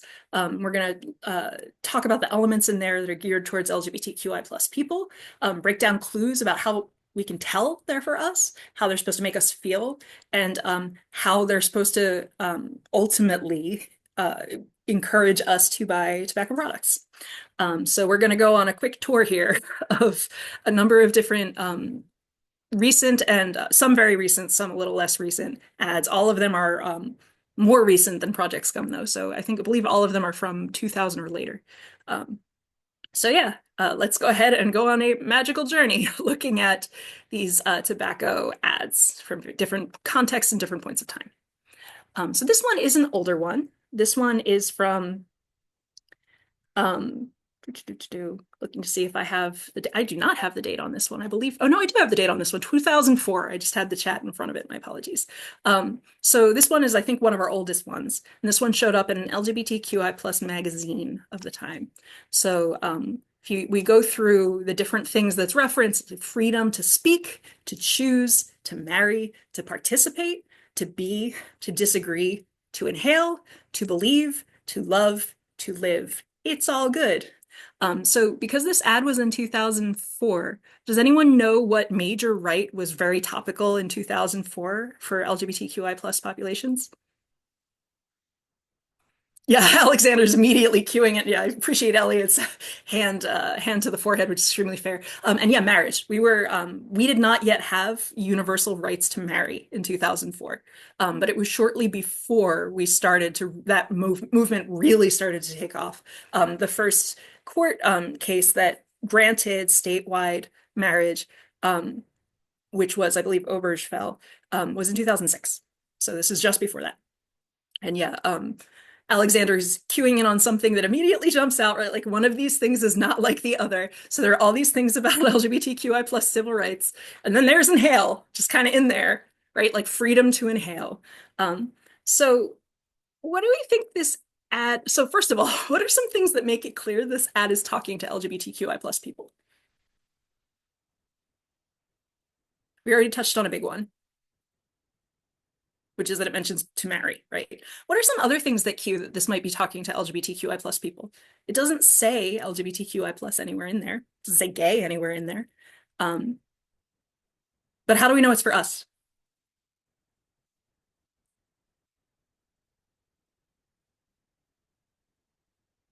Talks about freedom, right?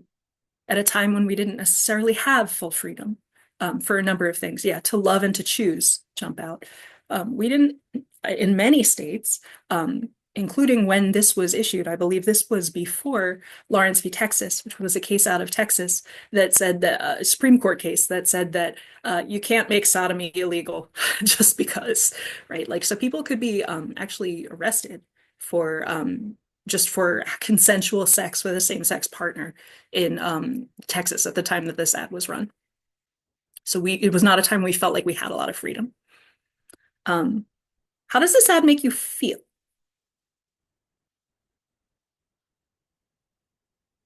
How do you think it's supposed to make you feel?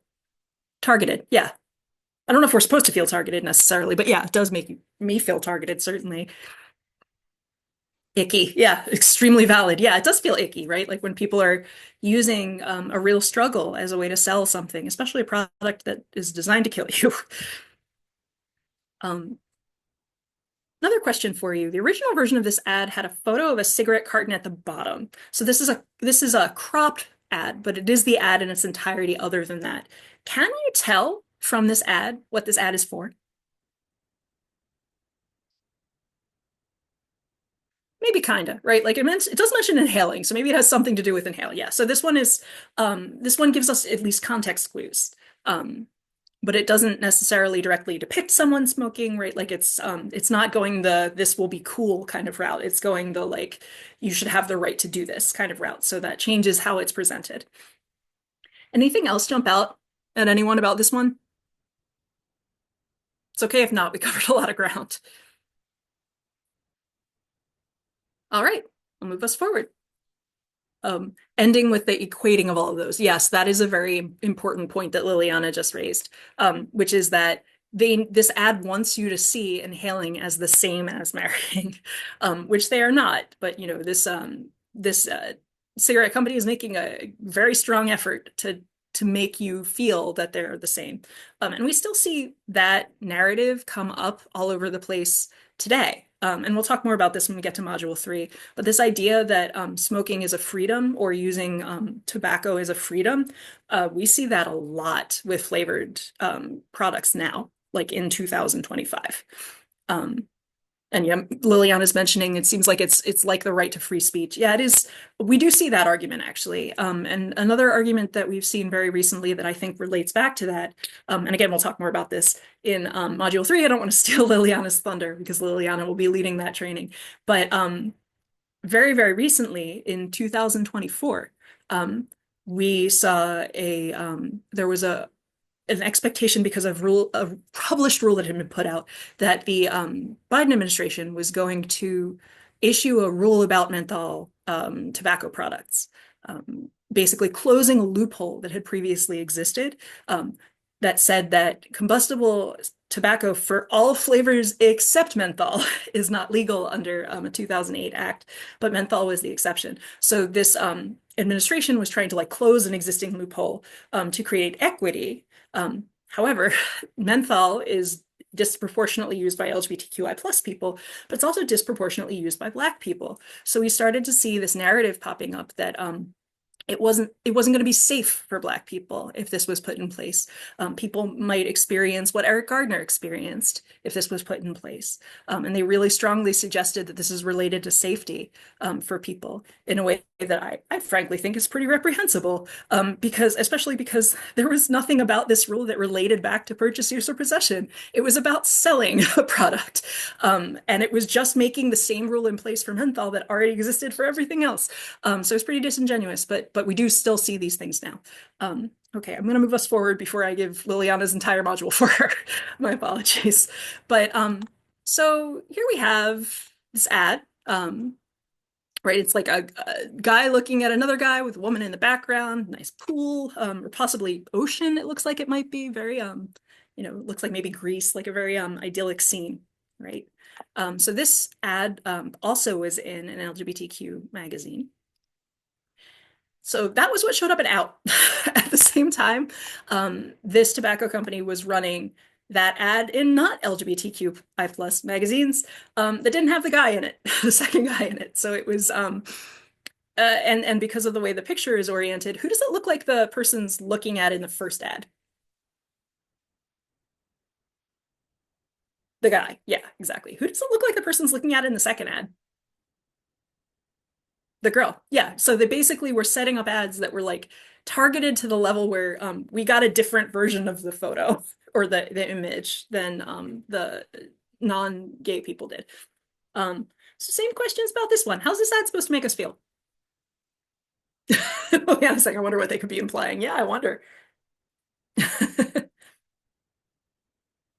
Like smoking is relaxing. Yeah. How can you tell that, Alexander? I agree, for the record. Because they're hanging out in either a pool or an ocean. I still can't tell by looking at that photo, but they're hanging out in this nice, beautiful blue body. Yeah, they look like they're on vacation. Um, what are some things that make it clear that this ad is intended for LGBTQI plus people? Oh, and Elliot's saying that smoking will get you a romantic partner. Yeah, that's an idea that shows up a lot in cigarette and tobacco ads. The idea that it's attractive, that it's cool, that people will like you more if you do it. Body language for everyone is very relaxed. Yeah, these look like people on vacation, just like Alexander said. Um, I'm not going to return to how do you know this is intended for LGBTQI plus people because we kind of talked about that already. But this ad had a photo of a cigarette carton at the bottom, so separate from, just like the other one, separate from the visuals that you were intended to be looking at, but kind of like included as an afterthought. With this one, can you tell what it's advertising?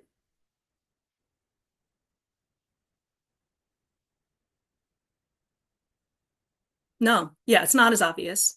Maybe like the way the guy's holding his hand, it could be a lighter, right? Like if you were primed to think about it, you might think it's for a smoking product, but it is not clear without looking at that like little like carton at the bottom that was kind of tacked on that this one is a cigarette ad. Yeah, the hand position is kind of like he's holding a cigarette or a lighter. I agree. Um, okay. How does this one make you feel?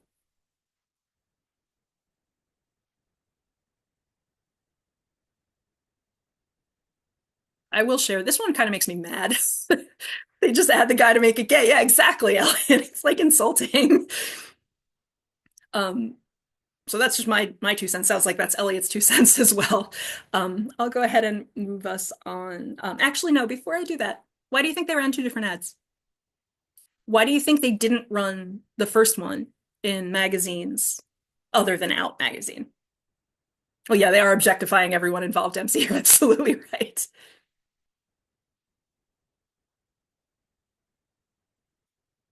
Homophobia. Yeah, they knew that some markets would respond better to this than others. So they didn't make it publicly available to everyone that they were advertising to gay people. They ran the first, Liliana says if they ran the first picture, it would cause a public outrage. Unfortunately true. Yeah, it probably would make people very, yeah, exactly, literally. So yeah, so this is an example of how in the process of, yeah, they don't cross markets very often. So when they're targeting to us, they're pretty clearly not targeting to other people, right? Like, and there's almost like a closeted feel to this. Like it shows up in a specialized magazine, but it's like a sanitized version is what shows up everywhere else. So that's part of this landscape as well. Any questions on that? All right, we'll keep going. This one's a little more recent. This one I believe was from, yeah, it was from 2021, so only a few years ago. And this one was from a tobacco company directly from, it was like a Pride Month email. So looking at this ad, I'm not going to ask you how this one makes you feel because it's pretty significantly divorced from tobacco, right? Like you would have no reason to know this was tied to tobacco based on what's in front of you. Why do you think a tobacco company might include a video about a drag queen in their monthly newsletter? So this went out, unlike the previous one, this one went out to everybody who gets that newsletter. Why do you think they did that?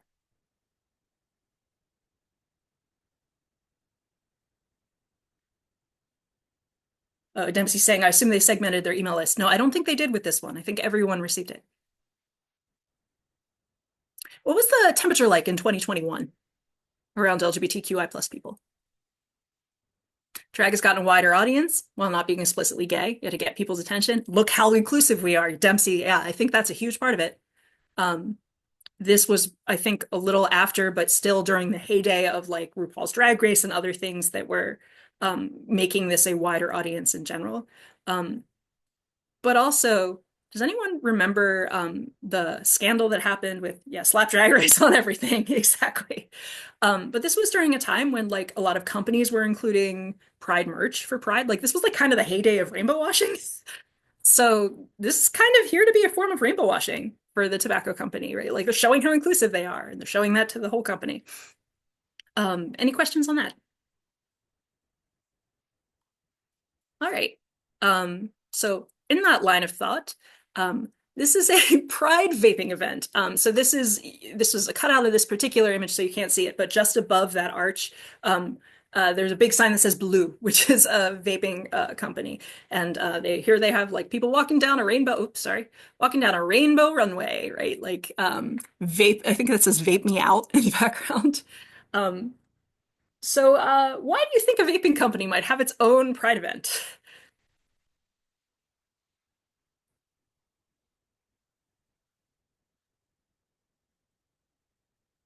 I'll give you a hint. Does it seem like it might be related to the previous slide? Showing that they're inclusive? Yeah. Gays love Pride events, and Alexander's mentioning you can get more audience. Yes. Big, yes, big how do you do, fellow kids vibes. I don't disagree, Liliana. It's like a little cringy just to look at it. But yeah, so they were intending to show, to show that they're inclusive, but also to get more people to buy their specific product. There is also a pretty strong link between LGBTQI plus populations and vaping flavors in particular.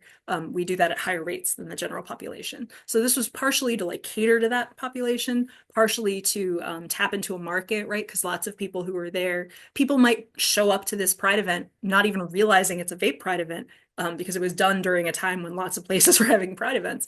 Yeah, exactly, Alexander. Someone might show up because it's a Pride event, and then they end up finding out about vaping, and maybe they start vaping at the end of that. It's also common in events like this, although there's nothing in this image that suggests it happened at this event, to do promotions at Pride events. So like, but if here's a free sample, or like buy one and we'll give you one for free, or like here's a coupon for massively reduced price if you go show this to your local like gas station. So yeah, so showing the relationship between access to markets and selling products. And we, like I mentioned, we still see this today, right? Like this was pretty recent, and it's referencing a product that hasn't been around nearly as long as Project Scum has. But here we are, right? Anyone have questions or thoughts on that? It's okay if not. Okay. So we covered a lot of ground with those ads. Thank you for sitting there and breaking them down with me. Yeah, Liliana says, feels like getting a foot in the door. Yeah, absolutely. I think that's a lot of it as well. Like continuing to tap a market that hasn't been fully tapped. So thank you for breaking those down with me. What impact do you think this has on the community? Does it have an impact?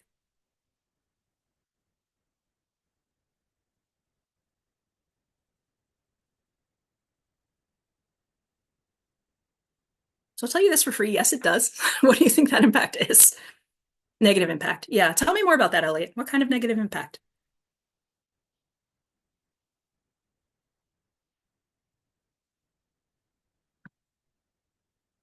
Negative health impact. Yeah. We also mentioned earlier in our discussion how much people spend on tobacco products per year within LGBTQI plus communities. So I would imagine it's also a negative financial impact for a lot of us. Liliana says normalization through displaying it with other things people like to build up a relationship in people's minds. Yeah, absolutely. Look how relaxed these people are on this like Greek beach, right? You too could be relaxed if you smoked this product. Um, so yeah, so generally not great, right? There's also a relationship between all of these ads and talking about media, right? Like we start to see these things echoed in media because art imitates life, right? We see all these ads and it has an impact over time. So let's talk a little bit more about that. Elliot says maybe not related, but I feel like promoting vaping at events where people are drinking makes people more susceptible. Yeah, I do think that's true. And you do often see that hand in hand where like, especially at public events, there will be like free alcohol and also free vaping. Or like you'll see events where the event is sponsored by both like Coors and, Altria or whatever, because they sort of go hand in hand in a number of ways. Yeah, I absolutely think that's true. Um, That is not the direction I want. Oh, dang it. Okay. Sorry. I have no idea why it's doing this. Let me see if I can. No, stop that. All right. Okay, here we go. Thank you for bearing with me while I was not capable of running my slides. Um, so let's talk a little bit more about like real people who have this experience, right? So we have a quote here from someone named Maud. Maud is someone who participated in our Out Proud Free story collection. She's a real person. She has a much longer video that you can see at on our website, talking about her experiences as a Black queer woman, um, and how these ads impact her. And she says, as a Black queer woman, I feel like we're doubly hit by different cigarettes, vaping, and other products. And yeah, she's absolutely right, right? Like people who are experiencing targeted marketing for being queer and also experiencing targeted marketing for being Black are experiencing double the targeted marketing. So people get, people like Maud get kind of hit coming and going. Um, and unsurprisingly, because of that, queer women of color report higher levels of exposure to cigarettes, electronic cigarettes, and cigar advertising. So, yeah, that has an impact on people over time, has an impact on their health. Um, the happy postscript I can provide to this, though, is that the project was called Out Proud Free because it was a project for former tobacco users to talk about their experiences as a former tobacco user and talk about their experiences after they stopped using tobacco products. So Maud is hit by a lot of ads, but Maud has also been tobacco free for several years at this point. Just nice to be able to add as a postscript. So that's Maud. Um, Research, yeah, as I mentioned, research does back this up, right? Like there are studies that show that people are getting, Black women of color, or excuse me, queer women of color, and especially Black women see most tobacco ads of anyone else in the community. So, does anyone have any questions about that or want to share any thoughts about that? It's okay if not. Okay. So I also want to talk a little bit about Spike. Spike is another person who participated in our Out Proud Free story collection. He mentions he started smoking when he was 12, and the first cigarette he smoked was he stole a menthol cigarette from his father, and that smoking made him feel like tough, like it gave the impression of a tough and rough exterior. Spike's story is also very common. He mentioned starting smoking at 12. There are studies that show that LGBTQI plus people on average start using tobacco products younger than our heterosexual and cisgender counterparts. There are also a lot of studies that show that LGBTQI plus people use tobacco at higher rates, or excuse me, use menthol at higher rates than the general population. And Dempsey's mentioning, I've heard from some of our youth that their family and parents smoking has a big impact on on them. And yeah, there's a lot of studies that show that as well, that if people see tobacco being modeled by their caregivers, they're more likely to use it, which is why we have that I don't know if anyone else here remembers that ad, like that PSA ad from like the 90s of the kid yelling like, "You, I learned it by watching you." Like that was trying to get at that issue, because there were studies at the time that had shown that that was an issue. We are starting to understand the ways that modeling the behavior can increase the behavior. So yeah, so Spike is another person who I'm happy to say is tobacco free, and as I mentioned, queer people are more likely to have their first cigarette before age 13. So Spike's story is unfortunately very common. Um, any questions about that or any thoughts about that?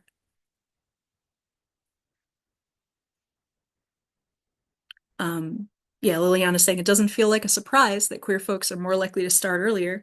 If while tobacco ads are largely not allowed in mainstream media, it is allowed in media that queer youth are more likely to consume than their cishet peers. Yeah, I think that's really true, right? Like if you're seeing someone using a cigarette or a vape every 15 minutes when you're watching a movie, you're maybe more likely to use those products than someone who's not seeing them at that rate in the media they're consuming. Um, so yeah. Um, does anyone else have anything they want to, anything they're thinking about, anything they want to share, like ways that this information makes them feel? Yeah, I agree, Elliot. Sad face.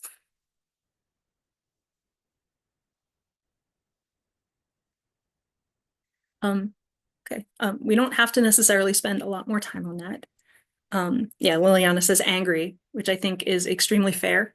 It makes me feel angry too. Um, we see ads in all these different spaces and it has an impact on people, right? Like Maud and Spike are real people who show us the impact it has. Okay.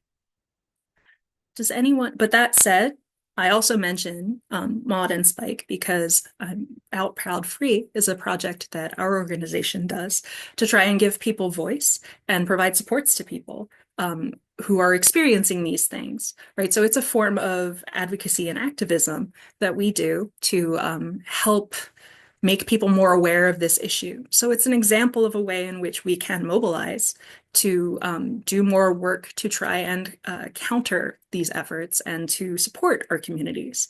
So we'll talk more about that, especially when we get to Module 4. But I want to make sure folks are aware, especially because, I hit you with a lot of heavy stuff today. There are things we can do, and there are things people are doing. In fact, there are a lot of things people are doing on this issue right now. Does anyone have any questions about any of that? It's okay if not.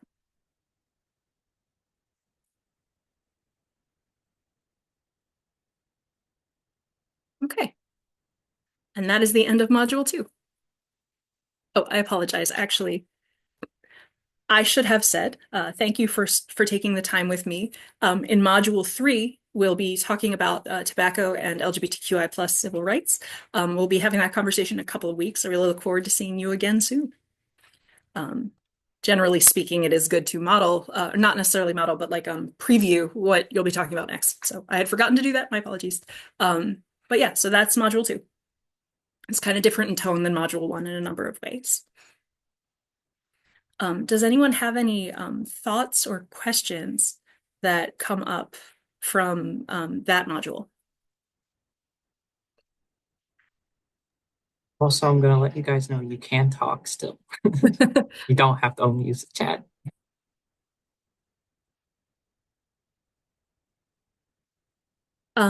Do folks feel, how do folks feel about the difference in tone between Module 1 and Module 2? Because I do think there are a number of ways that they're different.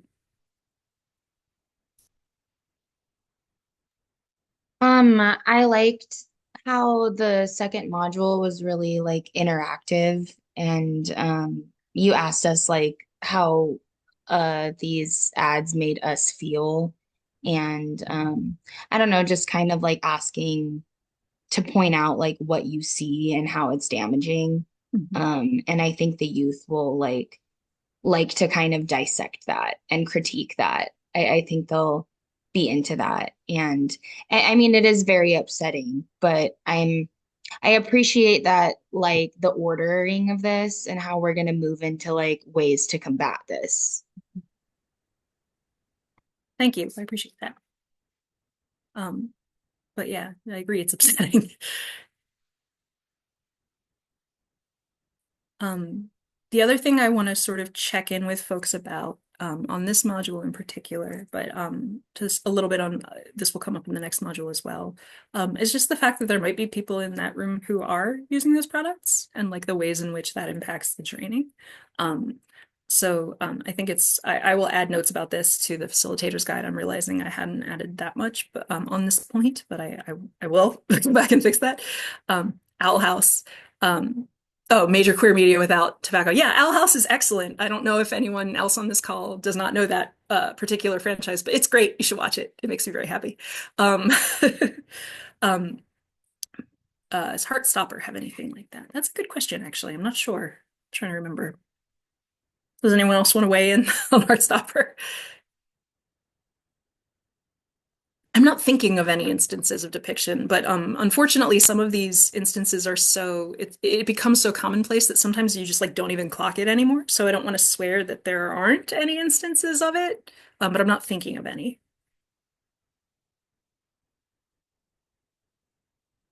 Yeah, I agree that a lot of things do have it. And it might not be a bad idea to actually come up with a list and include that in the materials, because I do think it's a very good question, and it is very common for things to touch on that at least, at least somewhat in media.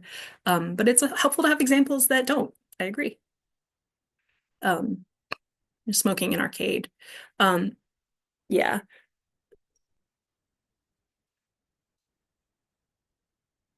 I don't think it's the queer characters doing it. Yeah, that does come up sometimes, actually. Like, I think if I remember correctly, that comes up in Kissing Jessica Stein as well, where like, although that movie has a number of different attributes, other than that, but there's like a scene where someone other than the queer characters are smoking. So you do sometimes see it in other contexts, but they're still included within the media, right? Like it's sort of part of the media that it's there. Um, so that's a note for me that I want to make a list of spaces where counter examples of media where we don't see that, just because it's nice to have. And yeah, smoking and queer folks are gritty in tone for a lot of media. Yeah, I agree, Liliana. I think it can be used and often is used to set a tone. And I think it's not, on a related note, I think it's not a coincidence that we see it in young adult stories a lot, like kind of coming of age stories, because I think it also sets a tone of uncertainty. And that tone is very common in YA stories, and especially in coming of age stories. Um, so yeah, so I believe that's the end. Yeah, so before I actually go to general questions, there was one more thing I wanted to say about Module 2 and Module 3, and I'll make sure there are materials about this in the facilitator's guide. Just ways to tackle the fact that there might be and probably are people in the room who do use those products as we're having this conversation. And people might particularly have emotional responses because of that. I will say it is my anecdotal experience as someone as someone who does a lot of work in cancer and tobacco spaces. A lot of folks I talk to on the queer organizing side like get very defensive very quickly when we talk about these topics because they feel like they're being attacked. And that can happen with this training. And I want to make sure folks are like aware of that and have some tools to navigate that if it does come up when you're facilitating the training. The materials, we've been pretty careful to make the materials fairly neutral in their presentation, but I think I would particularly be interested in a dialogue around that. Let us know if you have any questions about that or you encounter it and you're like, you want supports on how to navigate that. It's just something that I think is likely to come up and it's not directly addressed within the materials themselves. And the module itself, I think, mostly is intended to be at least somewhat neutral because we don't want people to feel like they're being attacked. We are not attacking queer people with this module, but I understand why it can feel that way, especially to folks who are younger. Does all that make sense? Yeah, and I'm really happy that you actually brought that up because, yeah, I mean, there's likely to be people that have personal experience in this regard. And I mean, me myself, I've had experience with like vaping and smoking and then have quit. So I kind of can, understand that from the other side. And I think these are presented very neutrally and I appreciate that. But yeah, I think there might be some reactions of like, oh, like I've been victimized like by big tobacco, or maybe like some feelings of shame around that. Or I mean, on the other hand, it could be kind of validating, like, oh, you're not alone. Like this is a big issue within our community. And like there are a lot of aspects that do make us more like susceptible to this. Mhm. So, I could see it going like a couple of different ways. And yeah, I'm curious to know kind of like what feelings people might experience or like what things might come up with that. But Mhm. I think like the material itself is pretty objective and like the stats are helpful and like yeah, what all the resources Dempsey just threw down too is like going to be nice to have on hand as well. Yeah, definitely. And Elliot, you said something that I think is really important and I want to draw attention to, which is you mentioned that you have personal experience with this.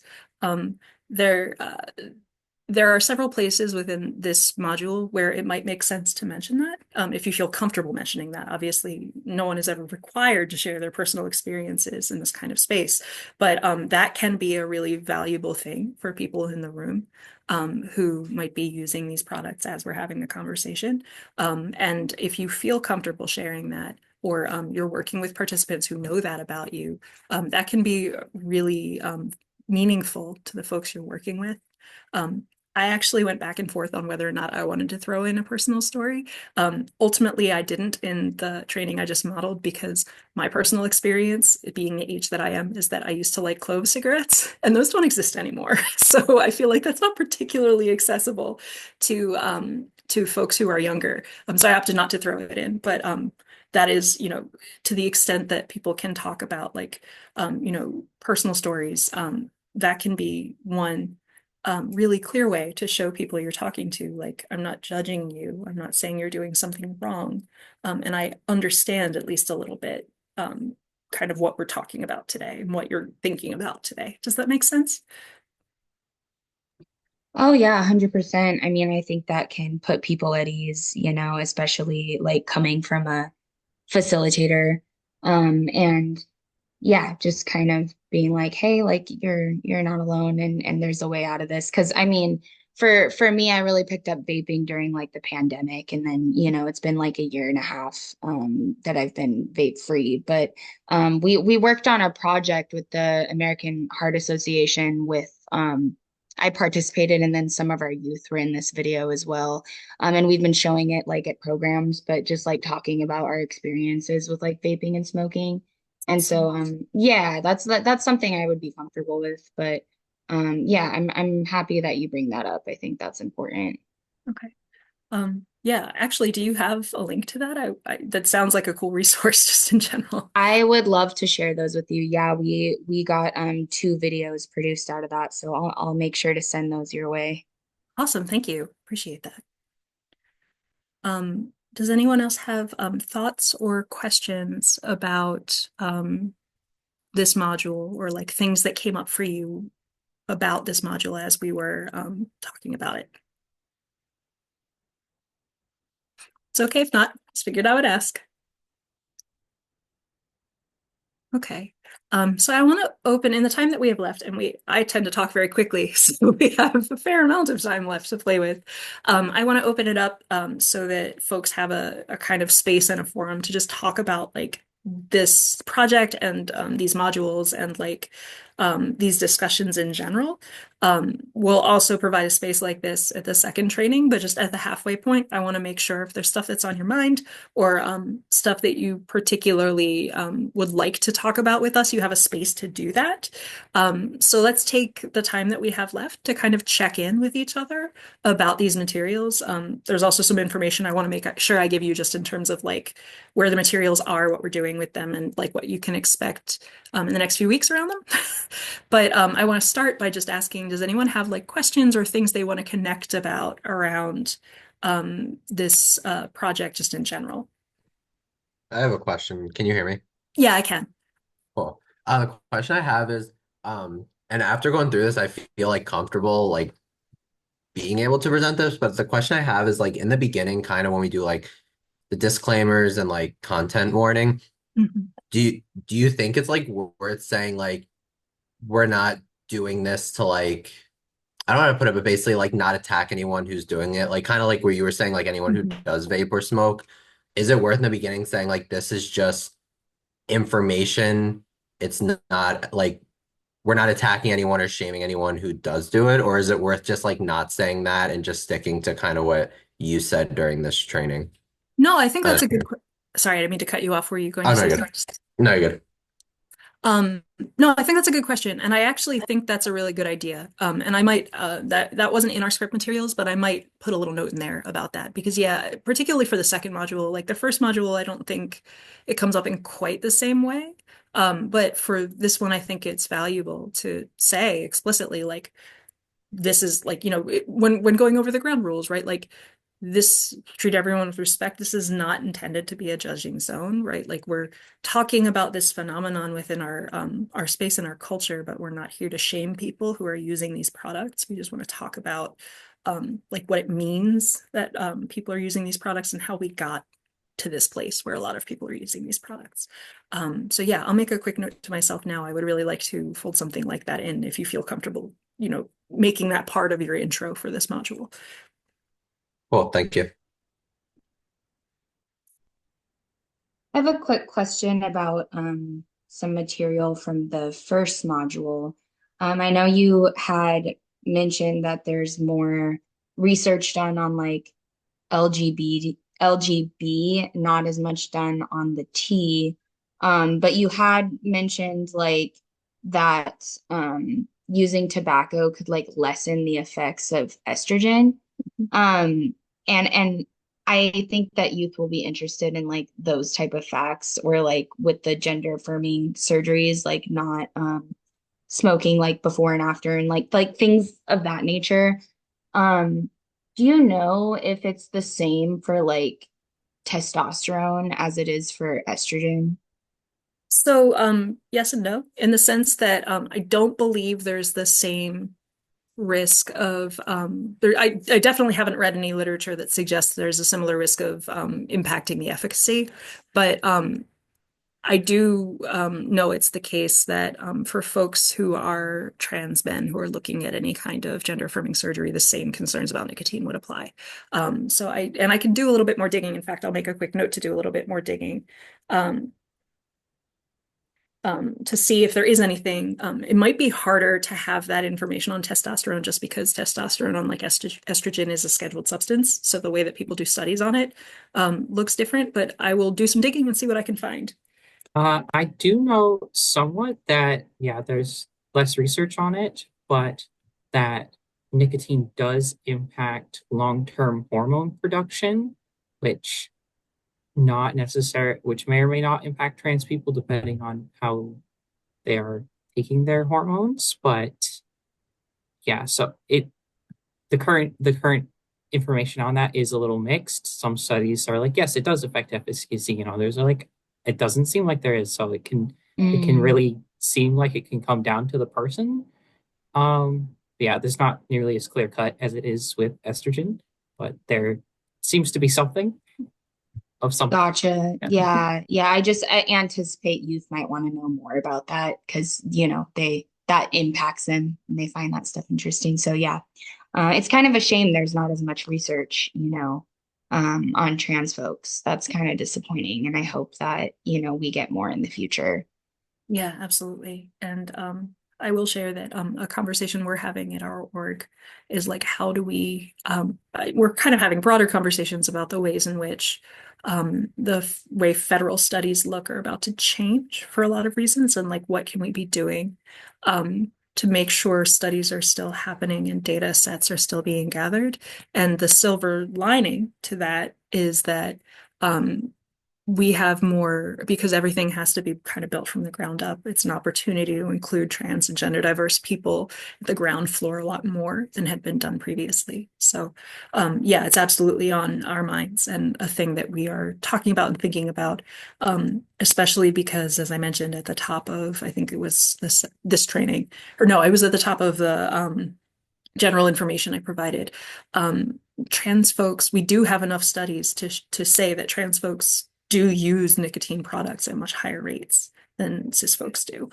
So it's clear the need is there to do that to do those studies. It's just it hasn't been folded into a lot of the national survey data, so we don't have it at the same numbers that we do for LGBT.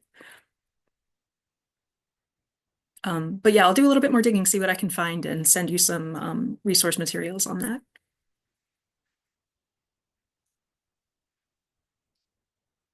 Does anyone else have, oh, at least that's awesome, thank you. Yeah, of course. Does anyone else have like questions about the material or stuff it's helpful to touch base about? It's okay if not. We covered a lot of ground today.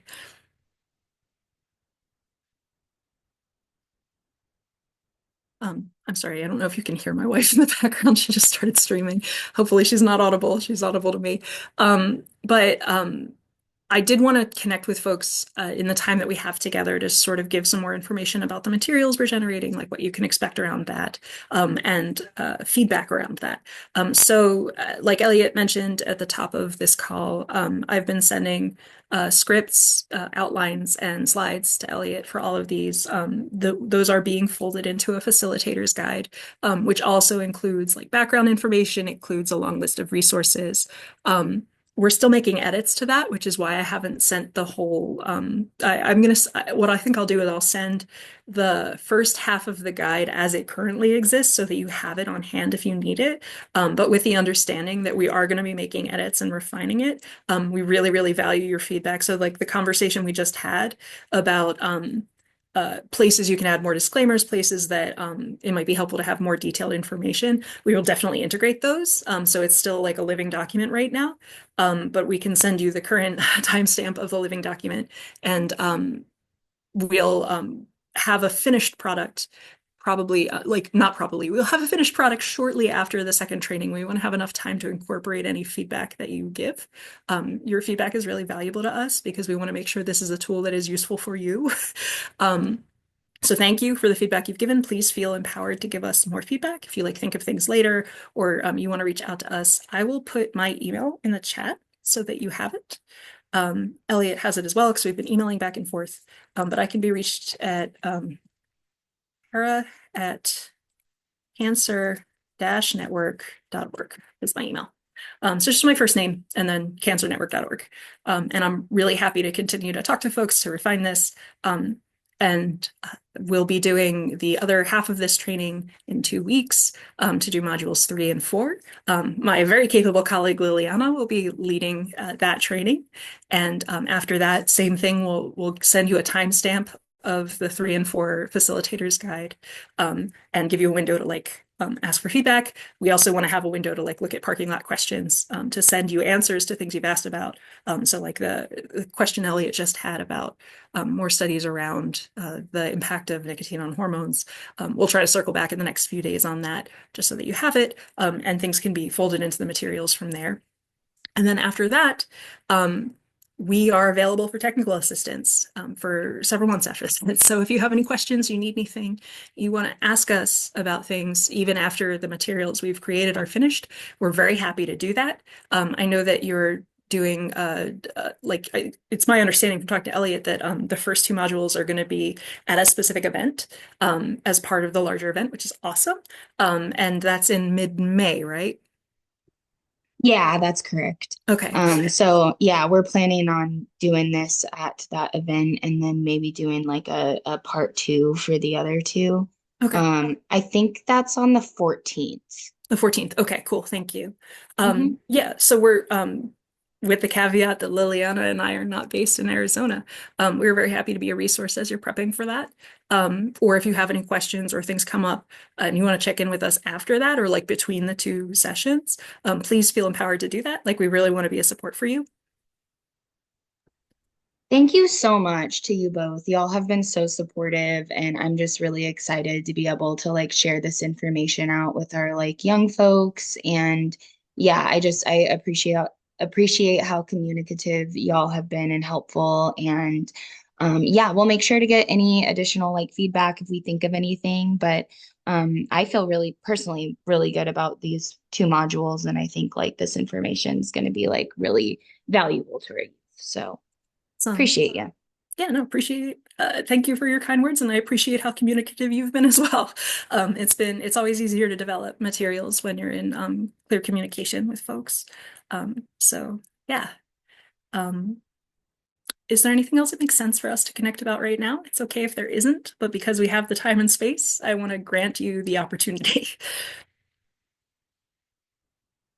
And if not, we'll go ahead and make the edits that we just talked about to the facilitator's guide. And I'll send you the first half of the facilitator's guide. Probably it'll be like midweek next week. And I'll also get an answer to those questions that we just talked about. And I'll make sure those are sent as well. All right, folks, thank you so much for your time. And also for your engagement. Like these types of when we're modeling these types of trainings, they really do need to have engagement in order for them to work. So thank you for being communicative. And yeah, have a good weekend as well. Thank you, everyone. And yes, to echo Kara, thank you very much for the interaction, because that is very helpful for us figuring out how these modules go. Okay, have a good rest of your day, and I'm gonna go peel my dog off the puddle of couch that he currently is. All right, bye, folks.